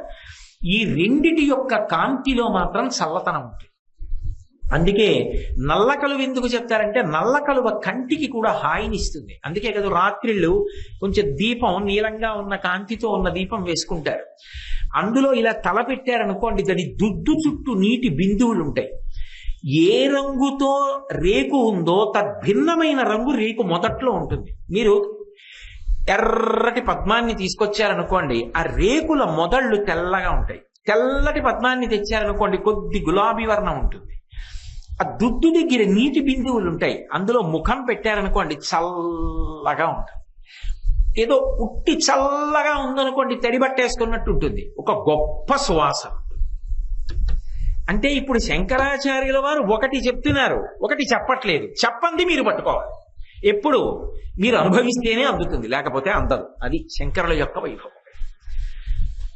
పద్మాలు ఎలా చల్లగా ఉంటాయో ఆవిడ శరీరం అంత చల్లగా ఉంటుంది అన్నాను అనుకోండి, ఏమైనా అర్థం ఉందే దానికి? ఎలా? అది అనుభవిస్తేనే. అది అనుభవిస్తే అంటే కనీసం పద్మంలో చల్లతనాన్ని అనుభవించి ఆ కాంతికి చల్లతనానికి ఉండే తేడాని మీరు పట్టుకోవాలి కదా. పట్టుకుంటే అమ్మవారిని ధ్యానం చేసినప్పుడు కూడా అంతే. తటిల్లత, ఆమె శరీరం మెరుపు తీగలా ఉంటుంది, కానీ వేడి కాదు, చల్లతనాన్ని వర్షిస్తూ ఉంటుంది. అంత చల్లగా ఉంటుంది ఆ తల్లి. చల్లతనం ఒకటే కాదు, ఆమె యందు శరీరంలో ప్రతి భాగము నుండి సువాసనలు వెదజల్లబడుతూ ఉంటాయి. పద్మ ప్రభాభాసురాం అండంలో కాంతి ఒకటి అని మీరు అనకూడదు. పద్మ శబ్దం ముందుంది కాబట్టి సువాసన కూడా అంతర్లీనమే. ఎందుకని అంటే అమ్మవారి యొక్క జుత్తుకి కూడా సువాసన ఉంది. అందుకే శంకరాచార్యులు వారు సౌందర్యలహరి చేస్తూ దునూతుద్భాంతం నస్తులిత దళితేందీవరవనం ఘన స్నిగ్ధ శ్లక్షణం చిగుర నికురంబం తపసివే యదీయం సౌరభ్యం సహజముపలబ్ధం సుమనసో. ఆ జుత్తులో ఏవో గొప్ప గొప్ప పువ్వులు తురుముకున్నందువల్ల పువ్వుల యొక్క సువాసన కబరీబంధానికి అంటుకోలేదు. ఆమె జుత్తుకి సహజంగా ఉన్న సువాసన మాకు అంటుకుంటుందేమో, మేము ఆ సువాసన ఓసారి చూద్దామని దేవలోకంలో ఉన్నటువంటి కల్పవృక్షములకు పూసిన పువ్వులు కోరుకుంటాయిట. అమ్మవారు మమ్మల్ని సిగలో పెట్టుకుంటే బాగుండు, ఆవిడ సిగకున్న వాసన మేము చూస్తామని కోరుకుంటాయిట. లోకంలో మిగిలిన వాళ్ళందరూ కల్పవృక్షాలు పూసిన పువ్వులు తెచ్చి మా కొప్పులో పెట్టుకుంటే ఆ సువాసనలు మా కొప్పు కప్పుట్టుకుంటే మా కొప్పు మంచి వాసన వస్తుందని కోరుకుంటారేమో. కానీ ఒక్క అమ్మవారి విషయంలో మాత్రం కల్పవృక్షాలకి పూసినటువంటి పూలు అమ్మవారు తిరుగుకుంటే బాగుండి, ఆవిడ జుట్టుకున్న సహజమైన సువాసన ఏం చూస్తామని కోరుకుంటాయిట. సహజముపలబ్ధం సుమనసో. అమ్మా, నీ యొక్క జుట్టుకి అటువంటి సహజమైనటువంటి సుగంధం ఉన్నది. పద్మగంధీం, ఆవిడ పద్మగంధి, శరీరం అంతా కూడా పద్మగంధము వెదజల్లుతూ ఉంటుంది. ఆవిడ వస్తోంది అన్న మాటకు అర్థం ఏమిటంటే సువాసనలు గుబాళిస్తాయి. పసుపు వాసన, కుంకం వాసన, పద్మాల వాసన, పాదముల యొక్క మంజీరముల శబ్దము, వీటి చేత నిద్రపోతున్నాడా, తెలివొచ్చిందా, ఏవీ తెలియనటువంటి ఒక సుప్త చేతనావస్థలో తెలియట్లేదా అంటే తెలుస్తోంది. తెలుస్తోంది కాబట్టి లేచాడా అంటే అవయవాలు కలపలేడు, లేచి కూర్చోలేడు. అటువంటి స్థితిలో అమ్మవారు వచ్చారనేటటువంటి అనుభూతిని యోగి పొందుతాడు. తిక్కన గారి విరాట పర్వంలో వర్ణించారు. నేను పడుకున్నానా అంటే పడుకోలేదు, నేను లేచున్నానా అంటే లేవలేదు, కానీ మా తాతగారు తీసుకొచ్చి నాకు అదిగో ఆ మహానుభావుడు ఆ హరిహర స్వామి వారిని తీసుకొచ్చి పరిచయం చేసి దర్శనం చేయించారు అని చెప్పారు. అలా అమ్మవారు అనేటప్పటికే ఆ పద్మముల యొక్క సహజమైన సువాసనలను వెదజల్లుతూ ఉంటుంది ఆవిడ శరీరం, పద్మముల కాంతితో ఉంటుంది. అందుకే మూకశంకరులు ఒక అద్భుతమైనటువంటి ప్రయోగం చేశారు ఈ విషయంలో. ఆయన అన్నారు, అమ్మ పరిమళ పరీపాకోద్రేకం పయోముని కాంచనే అన్నారు. అమ్మ లోకంలో ఎక్కడ లేని విషయాలు నీ యందు అన్వయమయ్యాయమ్మా అన్నారు. ఎలా అన్వయమయ్యాయి అంటే, మేఘమునకు సువాసన ఉన్నట్టు, బంగారమునకు తావి అంటే వాసన అబ్బినట్టు. ఒక చోట బంగారు తీగ మంచి సువాసన వస్తోంది, మేఘంలోంచి సువాసనలు వస్తున్నాయి, అది పరిమళ పరీపాకోద్రేకం పయోముని కాంచని అన్నారు. మేఘంలో వాసనలు ఎందుకు వస్తాయి? మేఘంలోంచి నీళ్లు వస్తాయి, చల్లటి నీరు పడుతుంది తప్ప మేఘంలో వాసన వస్తుందా? మేఘం ఎలా ఉంటుందంటే చల్లగా ఉంటుందంటే అంటాం తప్ప మేఘంలో వాసన ఉంటుందంటే ఒప్పుకుంటారా? కానీ మూకశంకరులు అంటున్నారు మేఘంలో వాసన ఉందన్నారు. ఏమిటి వాసన అంటే, నల్ల మబ్బు ఎలా ఉంటుందో అమ్మవారి కొప్పు అలా ఉంటుంది, ఆ కొప్పులో వాసన ఉంది, అందుకని అమ్మ నీ దగ్గర ఉన్న నల్ల మబ్బుకి వాసన ఉందన్నారు. కాంచని బంగారు తీగకి వాసన అబ్బిందన్నారు. అమ్మవారి యొక్క శరీరం తటిల్లత సమరుచి, ఆ మెరుపు తీగ ఎలా ఉంటుందో అలా ఉంటుంది. అంతేనా? ఒక్క కాంతేనా? కాదు, కాంతితో పాటు ఆమె శరీరం అంతా కూడా సువాసనలు వెదజల్లుతుంది. కాబట్టి అమ్మ అంత గొప్ప విశేషం నీ శరీరం. అంతేకాదమ్మా, అందులో ఇంకొక అద్భుతం ఉంది.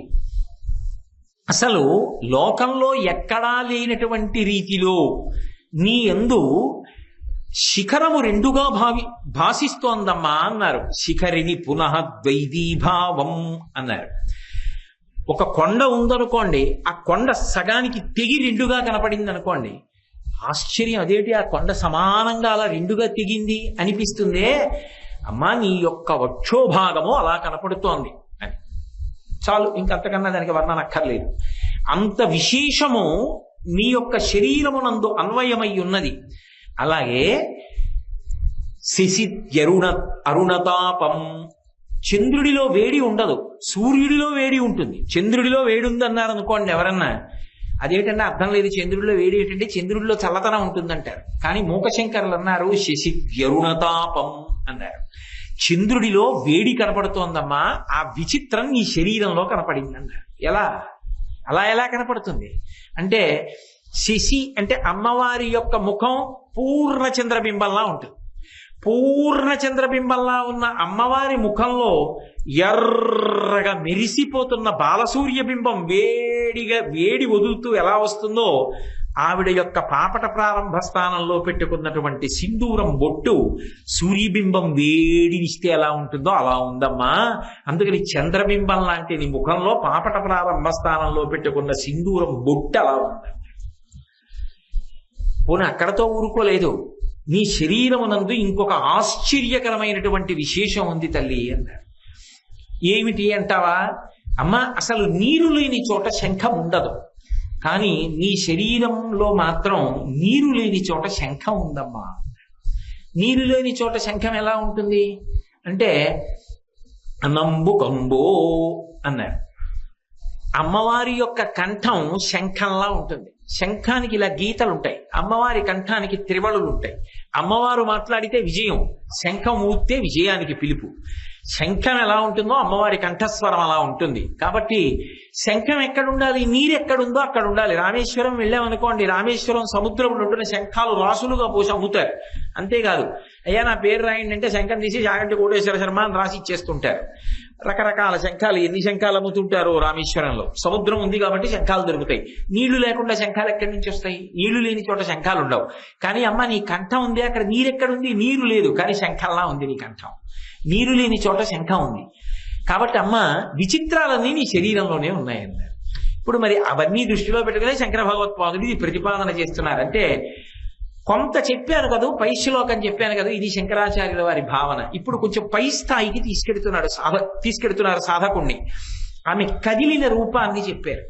అందుకని సింజన్ను పురకింకిణి మణిధరాం పద్మ ప్రభాభాసురాం, పద్మముల యొక్క కాంతి ఎలా ఉంటుందో అలా ఆమె శరీరపు కాంతి ఉంటుంది. అసలు ఆ కాంతి వంక చూడగానే ఆ చల్లతనంలో, ఆ సుగంధంలో పసిబిడ్డడైపోయి సాధకుడు ఆ అమ్మవారి దర్శనంలో సమాధి స్థితిని పొందుతాడు. అంత గొప్ప రూపమున్నదానా అని పిలవడానికి పద్మ ప్రభాభాసురాం సర్వాభీష్ట ఫలప్రదాం. సర్వాభీష్ట, అమ్మా ఈ కోరిక తీర్చగలవు, ఈ కోరిక తీర్చలేవు అని హద్దు లేదు. అలా నిర్ధారించడం కుదరదు. ఏ కోరికనైనా తీర్చగలిగినటువంటి సమర్థత నీ యందున్నది. అందుకే ఆవిడికి కామకోటి అని పేరు. కామకోటి అంటే మీరు ఏ కోరిక కోరండి, ఆ కోరికని తీర్చగలిగినటువంటి శక్తి కలిగిన తల్లి. అందుకే ఆమెయే ఆదిశక్తి. కాబట్టి అంత గొప్ప శక్తి స్వరూపం కనుక అమ్మ నువ్వు తీర్చలేని కోరిక లోకంలో ఏముంటుంది. కాబట్టి సర్వాభీష్ట ఫలప్రదాం. అసలు మీనాక్షి విషయంలో ఒక విచిత్రం ఉంది. మీనాక్షి పరదేవత విషయంలో మీరు ఆవిడ్ని నమ్మి చేయడం కాదు, నమ్మకుండా ఆవిడికి ఉపచారం చేసినా, మీకు తెలియకుండా ఉపచారం చేసినా ఆవిడ రక్షించడం మాత్రం వదిలిపెట్టదు. ఎందుకని అంటే ఇప్పటికీ మధురైలో ఒక విశేషం ఉంది. మీరు కావాలంటే ఈ మాట మధురై వెళ్ళినప్పుడు చూడండి. అక్కడ ఒకప్పుడు 1812 సంవత్సరంలో రావు పీటర్ అనబడేటటువంటి కలెక్టర్ ఒక ఆయన మధురైని పరిపాలించాడు. ఆయన పరిపాలన చేసిన రోజుల్లో ఆయనకు అలవాటు ఉండేది. ఆయన పొద్దున్నే ఒకసారి అలా వ్యాహ్యాళిగా ఆరోగ్యం కోసం నడవడానికి వెళ్ళేవాడు. ఆయన ఏం పెట్టుకున్నాడంటే అదేదో పవిత్రంగా నేను ప్రదక్షిణం చేస్తున్నానని కాదు, ఓసారి దేవాలయం చుట్టూ నడిచి తిరిగి వచ్చి తన గదిలోకి వెళ్ళిపోయేవాడు. మీనాక్షి దేవాలయానికి దగ్గరలోనే ఆయన మేడ ఉండేది. ఆయనకి అలవాటు ఏమిటంటే రోజు తిరిగి వచ్చి మేడ మీదకి వెళ్ళిపోతాడు. వెళ్ళిపోయి ఏదో ఆయన వ్యవహారం పరిపాలన గొడవలో ఉంటాడు. మరి కలెక్టర్ గారంటే ఆ రోజుల నుంచి కూడా అధికారాలు విశేషంగా ఉన్నాయి కదా, ఆ పరిపాలనలో హడావిడిగా ఉంటాడు. ఒకరోజు మధురైలో బ్రహ్మాండమైనటువంటి వర్షం బయలుదేరింది. ఎక్కడి నుంచో ఒక 3 సంవత్సరాల పిల్ల పరుగున మేడ మీద పడుకున్న కలెక్టర్ గారి దగ్గరికి వెళ్ళిపోయింది. ఆమె వెళ్ళిపోతున్నప్పుడు అక్కడ ఉన్నటువంటి రక్షక భటులందరూ కూడా నిరుత్తురులైపోయి ఆ పిల్లని చూస్తూ ఉండిపోయారు. ఎవరూ ఆ పిల్లని ఆపలేకపోయారు. ఆ పిల్ల పరుగున వెళ్ళిపోయింది. వెళ్ళిపోయి పడుకుని నిద్రపోతున్నాడు కలెక్టర్ గారు. ఆ నిద్రపోతున్న కలెక్టర్ పీటర్ గారిని గట్టిగా కొట్టి లేపింది. తొందరగా రా కిందకి అని చెయ్యి పట్టుకుని మేడ మించి బర్ర మెట్ల మించి తీసుకొచ్చి దూరంగా తీసుకెళ్ళిపోయింది. ఆ ఇంట్లోంచి ఆ పిల్ల కలెక్టర్ గారిని దూరంగా తీసుకెళ్లిపోయింది. నిశ్చేష్టులైపోయిన వాళ్ళు ఆపలేదు సరికదా, రక్షక బలగం అంతా కూడా వెనకాల దూరంగా వెళ్ళిపోయింది. వాళ్ళంత దూరం వెలిగిపోయారు, పిడుగు పడిపోయి ఆ ఇల్లు కాలిపోయి. ఆ పిల్ల కోసం చూశాడు ఆ కలెక్టర్. ఆ పిల్ల కనపడలేదు. ఆయనకి అర్థమైంది. తెలిసో తెలియకో మీనాక్షి పరదేవత దేవాలయానికి ప్రదక్షిణం చేశా. ప్రతిరోజు పాదరక్షలతో చేశానో, ఎందుకు చేశానో, తెలిసి చేశానో తెలియక చేశానో, భక్తితో చేశానో భక్తి లేకుండా చేశానో, కానీ గుడి చుట్టూ తిరిగి వస్తాననేవాడిని అని పొద్దున్నే వ్యాఖ్యాలి కోసం గుడి చుట్టూ తిరిగి వచ్చా. తిరిగి వచ్చినందుకు పిడుగుపడి చచ్చిపోవలసిన వాణ్ణి నన్ను బాలాస్వరూపంగా వచ్చి చెయ్యి పట్టుకి కిందకి తీసుకెళ్ళింది, కాపాడింది నా తల్లని 297 అపూర్వమైనటువంటి మణులతో ఆవిడ గుర్రం మీద వెడుతున్న రూపం గురించి నేను మీతో మనవి చేసి ఉన్నాను కదూ. భారతదేశంలో ఎక్కడా లేదు అటువంటి విశేషం. అలా ఆవిడ గుర్రం ఎక్కినప్పుడు మా తల్లి ఆ గుర్రపు జీనుకి వేలాడుతున్నటువంటి తాడుకి ఆవిడ పాదాలు పెట్టుకోవడానికి 2 కుక్కేలు లాంటివి ఉంటాయి, అందులో పాదాలు పెడతారు. అందులో ఇక పైన ఆమె పాదములు పెట్టకూడదు. నన్ను కాపాడిన తల్లి కాబట్టి నేను మణులతో వజ్ర వైఢూర్యములతో చేయించినటువంటి ఈ 2 కుక్కేలలో ఆవిడ పాదములు పెట్టి గుర్రం మీద వెళ్ళాలి అని అశ్వముఖి యొక్క జీనుకి 2 అటువంటి కుక్కేలు చేయించాడు. అసలు వాటి ఫోటో చూస్తే చాలు మీరు మురిసిపోతారు. అసలు అబ్బా ఏమి కుక్కేలండి అని. అందులో కాళ్ళు పెడుతుంది మీనాక్షి, పెట్టి ఆ గుర్రం మీద పెడుతుంది. ఆ గుర్రం మీద వెడుతున్నప్పుడు ఆ ఉత్సవాలకి వెళ్ళాలి. ఆ ఉత్సవాలు ఎప్పుడు ఉన్నాయి ఏమిటి ఆ తేదీలు కనుక్కొని ప్రణాళిక వేసుకుని మధురై వెళ్ళి ఓ 10 రోజులు ఉండి అవన్నీ చూసి వస్తే తప్ప మన జన్మ ఎలా ధన్యం అవుతుంది? కాబట్టి అంత గొప్పగా అశ్వవాహనం మీద పెడుతుంది నా తల్లి సామ్రాజ్ఞిగా. అది ఎవరు? ఈ ధర్మానికి చెందినవాడు కాడు. అమ్మవారి గుడి చుట్టూ తిరిగినందుకు పీటర్ అనబడేటటువంటి కలెక్టర్ని కాపాడింది ఆవిడోసారి. సర్వాభీష్ట ఫలప్రదాం. ఎవరో ఏ దేశానికో చెందిన వర్తకుడు ఓడ ప్రారంభం చేసి ఓడ మీద వ్యాపారానికి వెడుతున్నాడు. వెడుతూ అమ్మవారి గుడి దగ్గరికి వచ్చి, అమ్మాయి ఎంతో డబ్బు ఖర్చు పెట్టి నౌకా నిర్మాణం చేయించాను, ఎక్కడో ఖండాంతరంలో వ్యాపారం చేయడానికి సముద్రంలో బయలుదేరుతున్నాను, ఎన్నో ఉత్పాతములు ఉంటాయి, అమ్మా నా ఓడ నశించిపోకుండా నేను నశించిపోకుండా క్షేమంగా వ్యాపారంలో లాభాలు సంపాదించి తిరిగి వచ్చేటట్టుగా నన్ను అనుగ్రహించు, వచ్చి నీ దర్శనం చేస్తానని, అమ్మా నా ఓడ నీ రూపమే అని నమ్ముకుని సముద్రంలో నువ్వే నన్ను కాపాడుతున్నావని నా ఓడకి నీ పేరు పెట్టుకుంటానని ఆ ఓడ పేరు MVSSM మీనాక్షి. మీరు కావాలంటే మెరైన్ హిస్టరీలో ఉంది ఆ పేరు ఇప్పటికీ. అది ఆ SSM మీనాక్షి అని పేరు పెట్టుకున్నాడు ఆ నౌకకి. పెట్టుకుని అందులో వ్యాపారానికి వెళ్ళాడు. వెళితే నిజంగా సముద్రంలో ఎన్ని తుఫాన్లు వచ్చాయో ఆ నౌకతో వెళ్ళిన నౌకలన్నీ మునిగిపోయాయి. ఆ ఒక్క నౌక విపరీతంగా లాభాలు సంపాదించుకుని యజమాని తిరిగి వచ్చాడు. తిరిగి వచ్చి అమ్మవారికి నైవేద్యం పెట్టడానికి పెద్ద వెండి గంగాళం చేయించాడు. ఆ వెండి గంగాళంలోనే అమ్మవారికి నైవేద్యాలు పెడతాయి ఇప్పటికీ. సర్వాభీష్ట ఫలప్రదాం. ఆ తల్లి రక్షించనిది ఎవరిని? ఒకానొకప్పుడు వరగుణ పాండ్యన్ అని పేరు కలిగినటువంటి రాజు ఆ మధురై రాజ్యాన్ని పరిపాలన చేస్తున్నాడు. ఆ పరిపాలన చేసేటటువంటి రోజులలో ఆయన ఒక రోజున రథం మీద వెళ్ళిపోతున్నాడు. ఆయన నిజంగా పేరుకి తగ్గవాడు, వరగుణ పాండ్యన్, మంచి గుణములు కలిగినవాడు. కానీ పాపం ఆయన దోషం లేదు. ఒక బ్రాహ్మణుడు, మహావిద్వాంసుడు, సరస్వతి స్వాధీనుడు, అపారమైనటువంటి వినయము కలిగినటువంటి వాడు. మహారాజు గారు అలా వెళ్ళిపోతుంటే అక్కడ నిలబడ్డాడు. సటుక్కున గుర్రాలు అదుపు తప్పి ఆ రథం ఇటు తిరగడంలో ఆయన కింద పడ్డాడు. ఆయన మించి రథం వెళ్ళిపోయింది, ఆయన మరణించాడు. ఈ దోషం ఎలా పోతుందని అడిగాడు. ఓ బోలెడని శాంతులు చెప్పారు, దానాలు చెప్పారు, అన్నీ చెప్పాడు. ఏవి చేసినా రాజుకు మనశ్శాంతి కలగల. నిస్తేజంగా అయిపోయాడు. ఎప్పుడూ ఏదో బెంగ పెట్టుకున్న వాడిలా ఉండేవాడు. ఆయన భార్య మంత్రిమండలి సలహా చెప్పారు, అలా కాదు, పిలిస్తే పలికే దైవం మీనాక్షి సోమసుందరులు, దేవాలయానికి వెళ్ళి వాళ్ళని ప్రార్థన చెయ్యండి, మీ దోషం పోయే మార్గం చెప్పమని అడగండి అన్నారు. వెళ్ళి దేవాలయంలో కూర్చుని కన్నీళ్లతో ప్రార్థన చేశాడు. నేను చేసిన పాపం ఎలా పోతుంది? ఒక విద్వాంసుణ్ణి తెలిసో తెలియకో, కావాలని కాదు, కానీ నా రథం వెళ్ళింది, మరణించాడు, నన్ను అనుగ్రహించి నా పాపం నుంచి నన్ను విమోచన చేయమని ప్రార్థన చేశాడు. చేస్తే సోమసుందరుడు మాట్లాడాడు, నువ్వు బెంగ పెట్టుకోకు, ఇప్పుడే ఈ దేవాలయం నుంచి బయలుదేరి నువ్వు ప్రయాణం చేసి వెళ్ళిపోతూ ఉండగా నీ ప్రమేయం లేకుండా నీ యొక్క గుర్రం, నీ పరివారం అలా వెడుతుండగా ఒక క్షేత్రాన్ని చేరుకుంటారు. దాని పేరు తిరువిడై మరుదూర్, మధ్యార్జునం అంటారు. కంచి కామకోటి పీఠాధిపత్యం వహించిన మహాపురుషులు చంద్రశేఖరేంద్ర సరస్వతి మహాస్వామి వారికి అత్యంత ప్రీతిపాత్రమైన క్షేత్రం. ఆ తిరువిడై మరుదూరు చేరుకుంటావు. అందులోకి వెళ్ళిన తర్వాత తూర్పు ద్వారంలోంచి లోపలికి వెళ్ళి దర్శనం చేసుకుని పశ్చిమ ద్వారంలోంచి బయటికి వెళ్ళిపో, నీ పాపం పోతుంది అన్నారు. మహారాజు గుర్రం ఎక్కి కూర్చున్నాడు.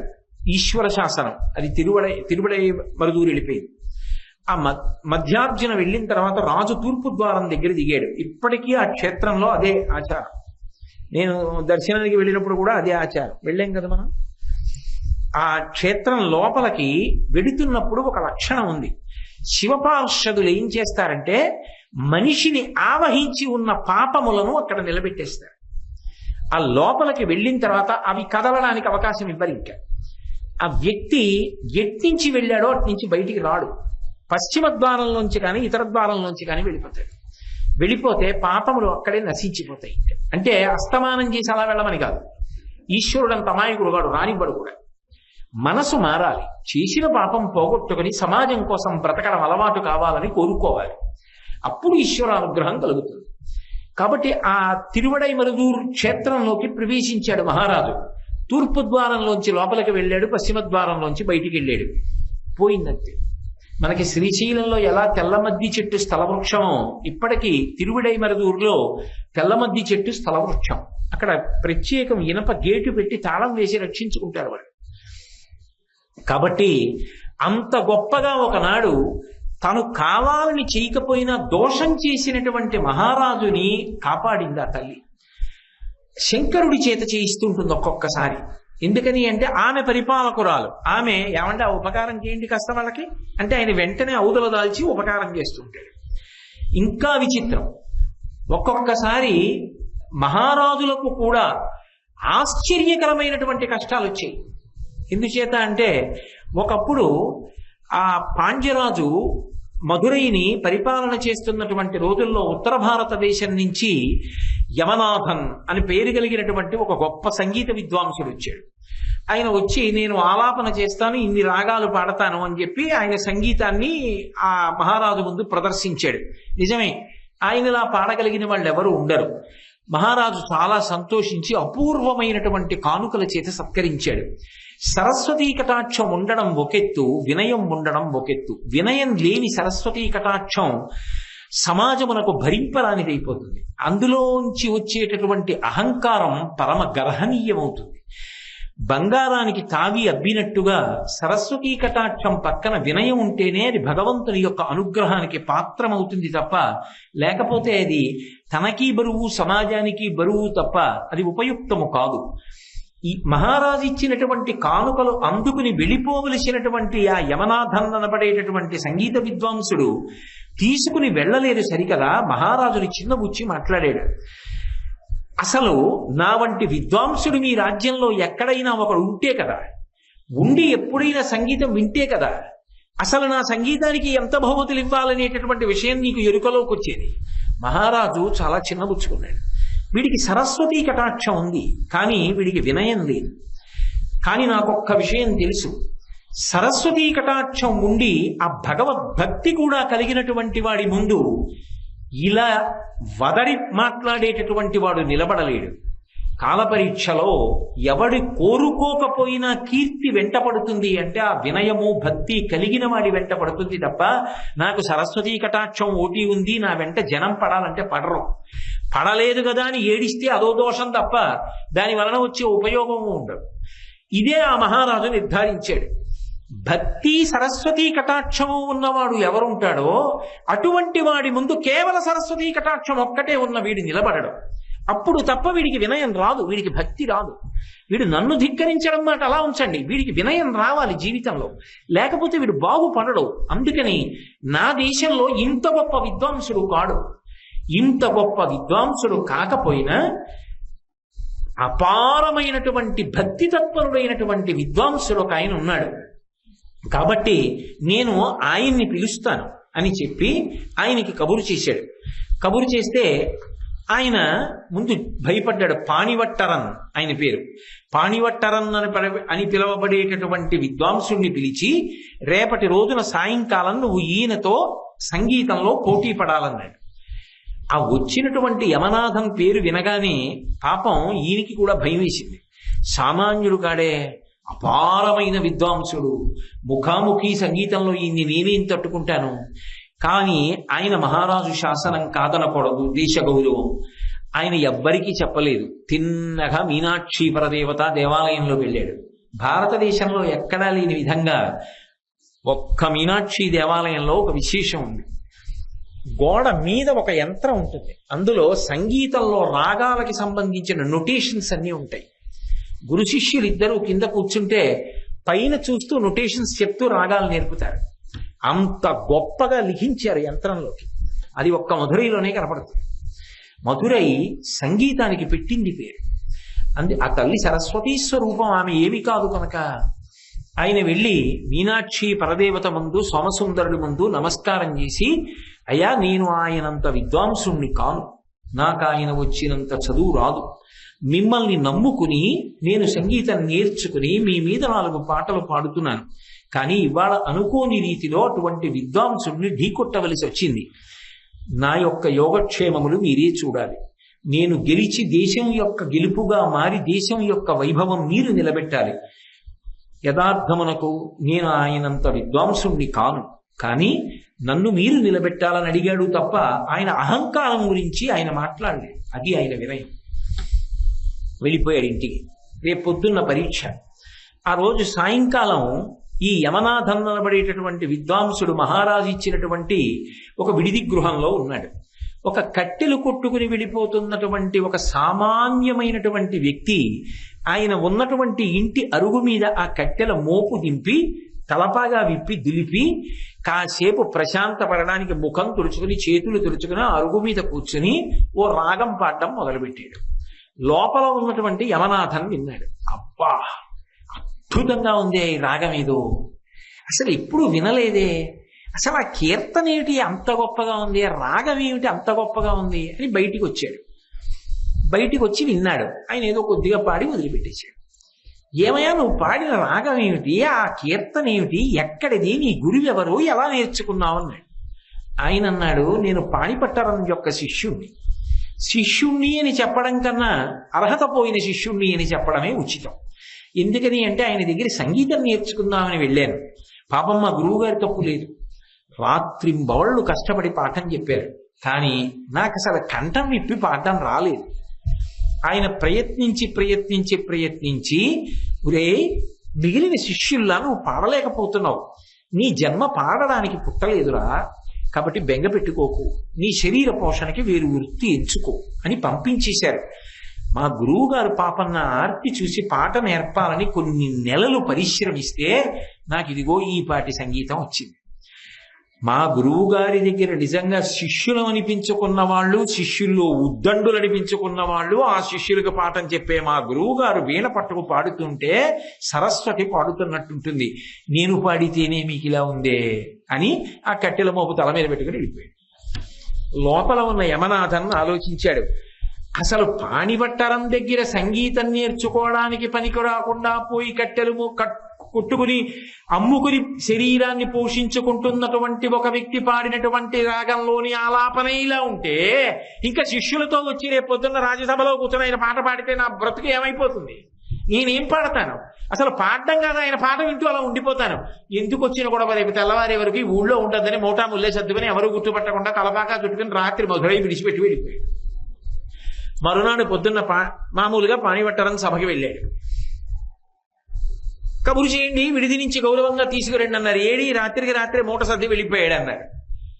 సుందరేశ్వరుడి యొక్క లీల, మీనాక్షి పరదేవత యొక్క లీల సర్వాభీష్ట వరప్రదాం దేశం యొక్క కీర్తిని కాపాడిందా? వినయం ఎక్కడుంటుందో అక్కడ నేనున్నాను సుమా, నేను కాపాడుతాను సుమా, బెంగ పెట్టుకోకండి అని ఆ తల్లి సర్వకాలముల యందు సర్వ దేశముల యందు అందరికీ కూడా అభయం ఇవ్వడానికి సిద్ధంగా ఉందా? అందుకు మూకశంకరులు అంటారు మూకపంచశతిలో, హేరంబేచ గుహీచ హర్షభరితం వాత్సల్యమంకూరయన్ మారద్రోహిణి పూరుషే సహభువం ప్రేమాంకురం వ్యంజయన్ ఆనమ్రేషు జనీషు పూర్ణ కరుణా వైదగ్ధ్యముక్తాలయ కామాక్షి స్మితమంజరీ తవ కథం కారం మయా కథ్యతే అంటారు. అమ్మా, నీకు భర్త ఉన్నాడు, ఆయనంటే అపారమైన ప్రేమ. మారద్రోహిణి పురుషే సహభువం, అందరికీ భర్తలుంటారు, కానీ మీ ఆయన కాముణ్ణి కాల్చిన వాడిని తీసుకొచ్చి భర్తగా కూర్చోబెట్టుకున్నావు. అందరిలా కామం ఉన్న పురుషుడు కాడు మా ఆయన, కాముణ్ణి కాల్చినవాడు, నా తపస్సుకి మెచ్చి భర్త అయ్యాడు అని నువ్వు పొంగిపోతుంటావు మీ ఆయన్ని చూసుకుని. అటువంటి భర్త కాముణ్ణి కాల్చాడు, కాలుణ్ణి చంపాడు. అటువంటి వాడు లోకంలో ఇంకెక్కడున్నాడు? అంత గొప్ప భర్త. హేరంబేచ, పెద్ద కొడుకు విఘ్నేశ్వరుడు చూస్తే ఆదో పూజ్యో గణాధిప, మహానుభావుడు, ఎప్పుడూ తండ్రి పక్కన ఉంటాడు, హేరంబుడిని పేరు. కాబట్టి తల్లి కొడుకుని కన్నప్పుడు ఏం కోరుకుంటుంది? తండ్రి గారి పక్కన ఉండి ఆసరా కావాలి అని కోరుకుంటుంది. ఆసరాయి ఎప్పుడూ తండ్రి పక్కన ఉన్నాడు. ఆయనకి చేయడానికి ఏమీ లేదు. గుహేచ, రెండవ వాడు గుహుడు. గుహుడు అంటే ఆత్మగుహ, మహాజ్ఞాని, సుబ్రహ్మణ్యుడు, జ్యోతిస్వరూపంగా ఉంటాడు. నువ్వు ఆదిశక్తివి. కానీ అమ్మా, లోకంలో ఏ స్త్రీకైనా అంత శక్తి ఉంటే ఏమనిపిస్తుంది? మా ఆయనకి ఏమైనా చేసి పెడదామని ఉంటుంది. మీ ఆయనకి ఏమైనా చేసి పెట్టడానికి ఆయనకి ఏం కావాలమ్మా? నీకన్నా శక్తివంతుడు ఆయన. పోనీ పెద్ద అబ్బాయికి ఏమైనా చేసి పెడతామంటే ఎందులో వెనకబడ్డాడని చేసి పెడతావు? అన్నీ వచ్చు, సమస్త విద్యలకు ఆలవాలం, సిద్ధి బుద్ధి ఆయన భార్యలు. పోని చిన్న కొడుక్కి ఏమైనా చేద్దామంటే సాక్షాత్తు జ్ఞానస్వరూపం, ఆయనకి ఏం చేయాలి? అమ్మా నీ దగ్గర చూస్తే బోలెడంత శక్తి ఉంది, పోయి ఇంట్లో వాళ్ళకి ఏమైనా చేద్దామంటే భర్తకి అక్కర్లేదు, పిల్లలకి అక్కర్లేదు, వాళ్ళు అంత గొప్ప వాళ్ళు అయిపోయారు, నీకు తృప్తి. మరి ఏం చేస్తావు అంటే ఎవడైనా వచ్చి ఇలా అని అమ్మా నాకు కావాలనేవాడు ఉంటాడేమో వాడికి ఇచ్చేద్దామని చూస్తున్నావు. ఆనమ్రేషు జనేషు పూర్ణ కరుణా వైదగ్ధ్యముత్తాలయ ఇలా అంటే చాలమ్మా నీ దగ్గరికి వచ్చి సర్వాభీష్టవర ప్రదాం, వాళ్ళ కోరికలు తీర్చడానికి సిద్ధంగా ఉంటావు.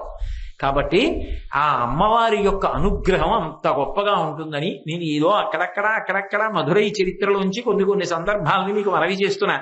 ఎందుకంటే ఆవిడ మీనాక్షి పరదేవతగా ఆవిడ సోమసుందరుడు కలిసి ఎంతమంది భక్తులకు ఎన్ని కోరికలు తీర్చారో ఆ మధురై చరిత్ర చదువుతుంటే, ఆ భక్త విలాసాలు చదువుతుంటే ఆశ్చర్యంగా ఉంటుంది. కాబట్టి అటువంటి తల్లి కనుక సర్వాభీష్ట బలప్రదాం గిరిసుతాం. అమ్మ నువ్వు కూతురై వస్తే నిజంగా అవతలవాడి ఘనత వల్ల కూతురిగా నిన్ను కన్నాడా? అవతలవాడికి కూతురై వచ్చి ఘనత పెంచావా? ఘనత పెంచావు. ఎందుకని అంటే లోకంలో చూడండి, ఆడపిల్లకి తండ్రి చాలా గొప్పవాడు అనుకోండి, లబ్ధప్రతిష్ఠుడు, ఖండాంతర కీర్తిని సముపార్జించిన వాడు అనుకోండి. నేనండి ఫలానా వారి అమ్మాయిని, ఫలానా ఆయన మా నాన్నగారే అని చెప్పుకుంటుంది. ఖండాంతరం వెళ్ళిపోయినా కూడా నేను ఫలానా వారి అమ్మాయిని అని చెప్తుంది. ఎందుకని? తండ్రి అంత కీర్తి సంపాదించాడు కాబట్టి. ఆయన కుమార్తెను అని చెప్పుకోవడంలో ఆ పిల్లకు సంతోషం ఉంటుంది.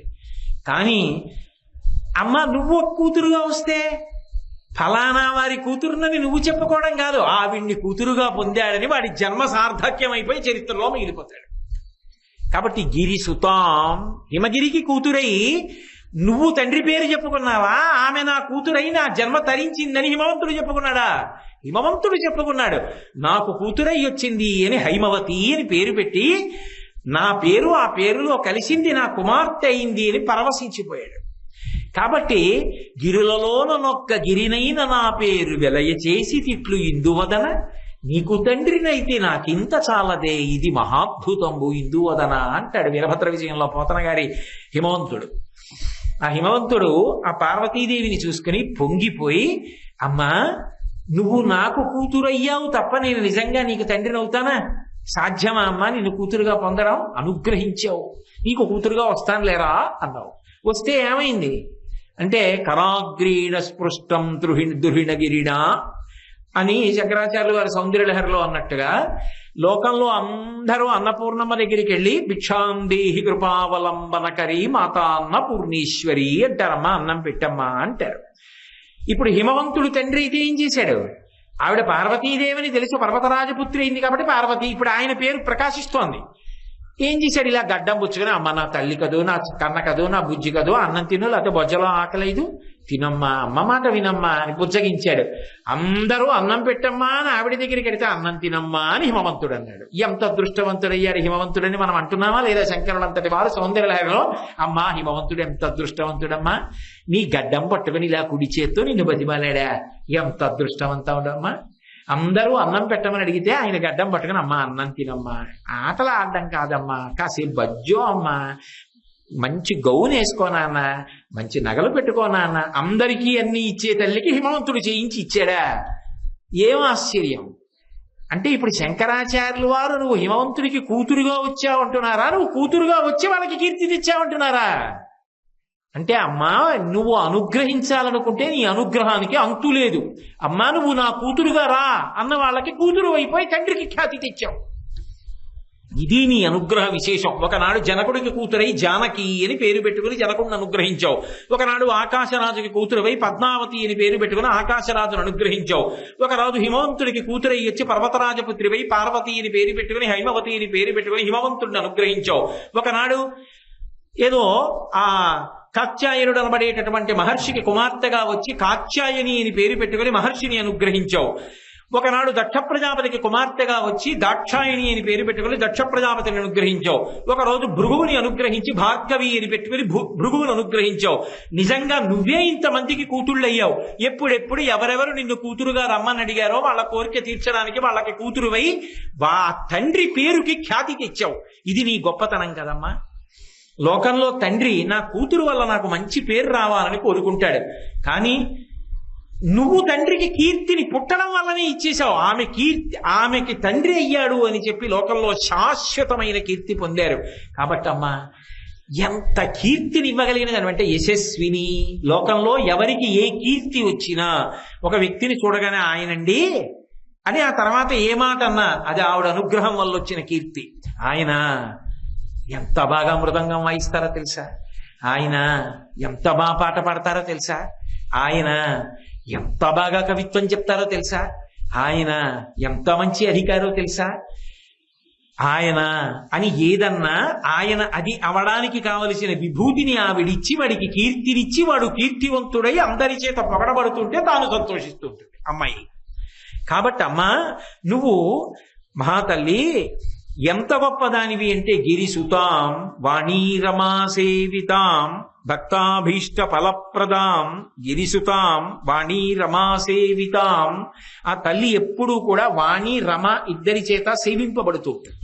వాణి అంటే సరస్వతీదేవి, రమ అంటే లక్ష్మీదేవి. ఇద్దరూ కూడా పరబ్రహ్మస్వరూపం కనుక ఆవిడ పక్కన నిలబడి వింజామరతో సేవ చేస్తూ ఉంటారు. వ్యాస భగవానుడు కూడా లలితా సహస్రనామ స్తోత్రం చేస్తున్నప్పుడు సచామర రమావాణి సవ్యదక్షిణ సేవిత అంటాడు. కుడి చేతి పక్కన సరస్వతీదేవి ఉంటుంది, ఎడం చేతి పక్కన లక్ష్మీదేవి ఉంటుంది. ఎడం చేతి పక్కన ఉన్న వాళ్ళకన్నా కుడి చేతి పక్కన ఉన్న వాళ్ళు ప్రధానులు అని గుర్తు. కుడి చేతి పక్కన సరస్వతీదేవిని ఎందుకు ఉంచుతారంటే సరస్వతీ కటాక్షం లేని లక్ష్మీ కటాక్షం భయహేతు, పతనహేతు. బోలెడు డబ్బు ఉంది, దేనికి ఖర్చు పెట్టాలో తెలియదు, తప్పుగా ఖర్చు పెట్టాడు అనుకోండి పాపం, పైగా ఎక్కడ సంతకం పెట్టాలన్నా భయం. సరస్వతీ కటాక్షం ఉందనుకోండి, లక్ష్మీ కటాక్షం లేకపోవడం ఉండదు. విద్వాన్ సర్వత్ర పూజ్యతి. ఆయన ఆఖరికి పలహారం పొట్లను తీసుకెళ్ళడం మర్చిపోయినా ఎక్కడికి వెళ్ళి కూర్చున్నా ఎవరో వచ్చి నమస్కారం పెట్టి 2 పళ్ళు ఇస్తారు. విద్వాంసుడికి దూరభూమి లేదు, అంతటా గౌరవింపబడతాడు. కాబట్టి సరస్వతీ కటాక్షం ఉంటే లక్ష్మీ కటాక్షం ఉండి తీరుతుంది. కాబట్టి ఆ ఇద్దరూ కూడా పక్కన నిలబడి వింజామరలు వేస్తూ ఉంటారు. ఆ మీనాక్షి పరదేవత పాదముల దగ్గర ఇలా వంగాడు అనుకోండి, వంగినప్పుడు ఇటువైపు నుంచి వేస్తున్న వింజామర యొక్క గాలి తగులుతుంది, ఇటుపక్క నుంచి లక్ష్మీదేవి వేస్తున్న వింజామర గాలి తగులుతుంది. అప్పుడు ఏమవుతుంది? సరస్వతీ కటాక్షము లక్ష్మీ కటాక్షము 2 వస్తాయి. ఎంత వస్తాయి అంటే మళ్ళీ శంకరాచార్యులు వారే సౌందర్యలహరిలో చెప్పారు, సరస్వత్యా లక్ష్మ్యా విధిహరి సపత్నో విహరతే రతేహ పాతివ్రత్యం శిథిలయతి రమ్యేన వపుషా చిరంజీవన్నేవ క్షపిత పశుపాశ వ్యతికరః పరానందాభిక్యం రసయతి రసం తద్భజనవాన్ అన్నారు. ఎంత సరస్వతీ కటాక్షం వస్తుందంటేట సరస్వతీదేవి భర్త అయిన బ్రహ్మగారు అనుకుంటాట, ఒరే అసలు నాకు కదా సరస్వతీదేవి భార్య, నాకు ఉండవలసిన కటాక్షం కన్నా వీడికి ఎక్కువ కటాక్షం ఉందే అని బ్రహ్మగారు అసూయపడేంత సరస్వతీ కటాక్షం వస్తుందిట. అదేమిటి లక్ష్మీదేవి కటాక్షం నాకుండవలసిన దానికన్నా వీడికి ఎక్కువ ఉందే అని విష్ణు అసూయపడవలసినంత లక్ష్మీ కటాక్షం వస్తుందిట. ఎంత ఉన్నా పగలు చూస్తే రాత్రి కల్లోకి వచ్చేంత భయంకరమైన రూపం అనుకోండి, ఉపయోగమే ఉంది. అలా కాకుండా రతీదేవి పాతివ్రత్యం శిథిలమయ్యేంత అందగాడవుతాట. అంటే లోకంలో అందగాడు అంటే మన్మధుడిని చెప్తారు. మన్మధుడి భార్య అయిన రతీదేవి ఆ పురుషుణ్ణి చూసి అబ్బమ్మా ఆయన కన్నా బాగున్నాడే అంటుందిట. అలా పరపురుషుణ్ణి పొగడ్డం మరి పాతివ్రత్యం శిథిలమైందిగా.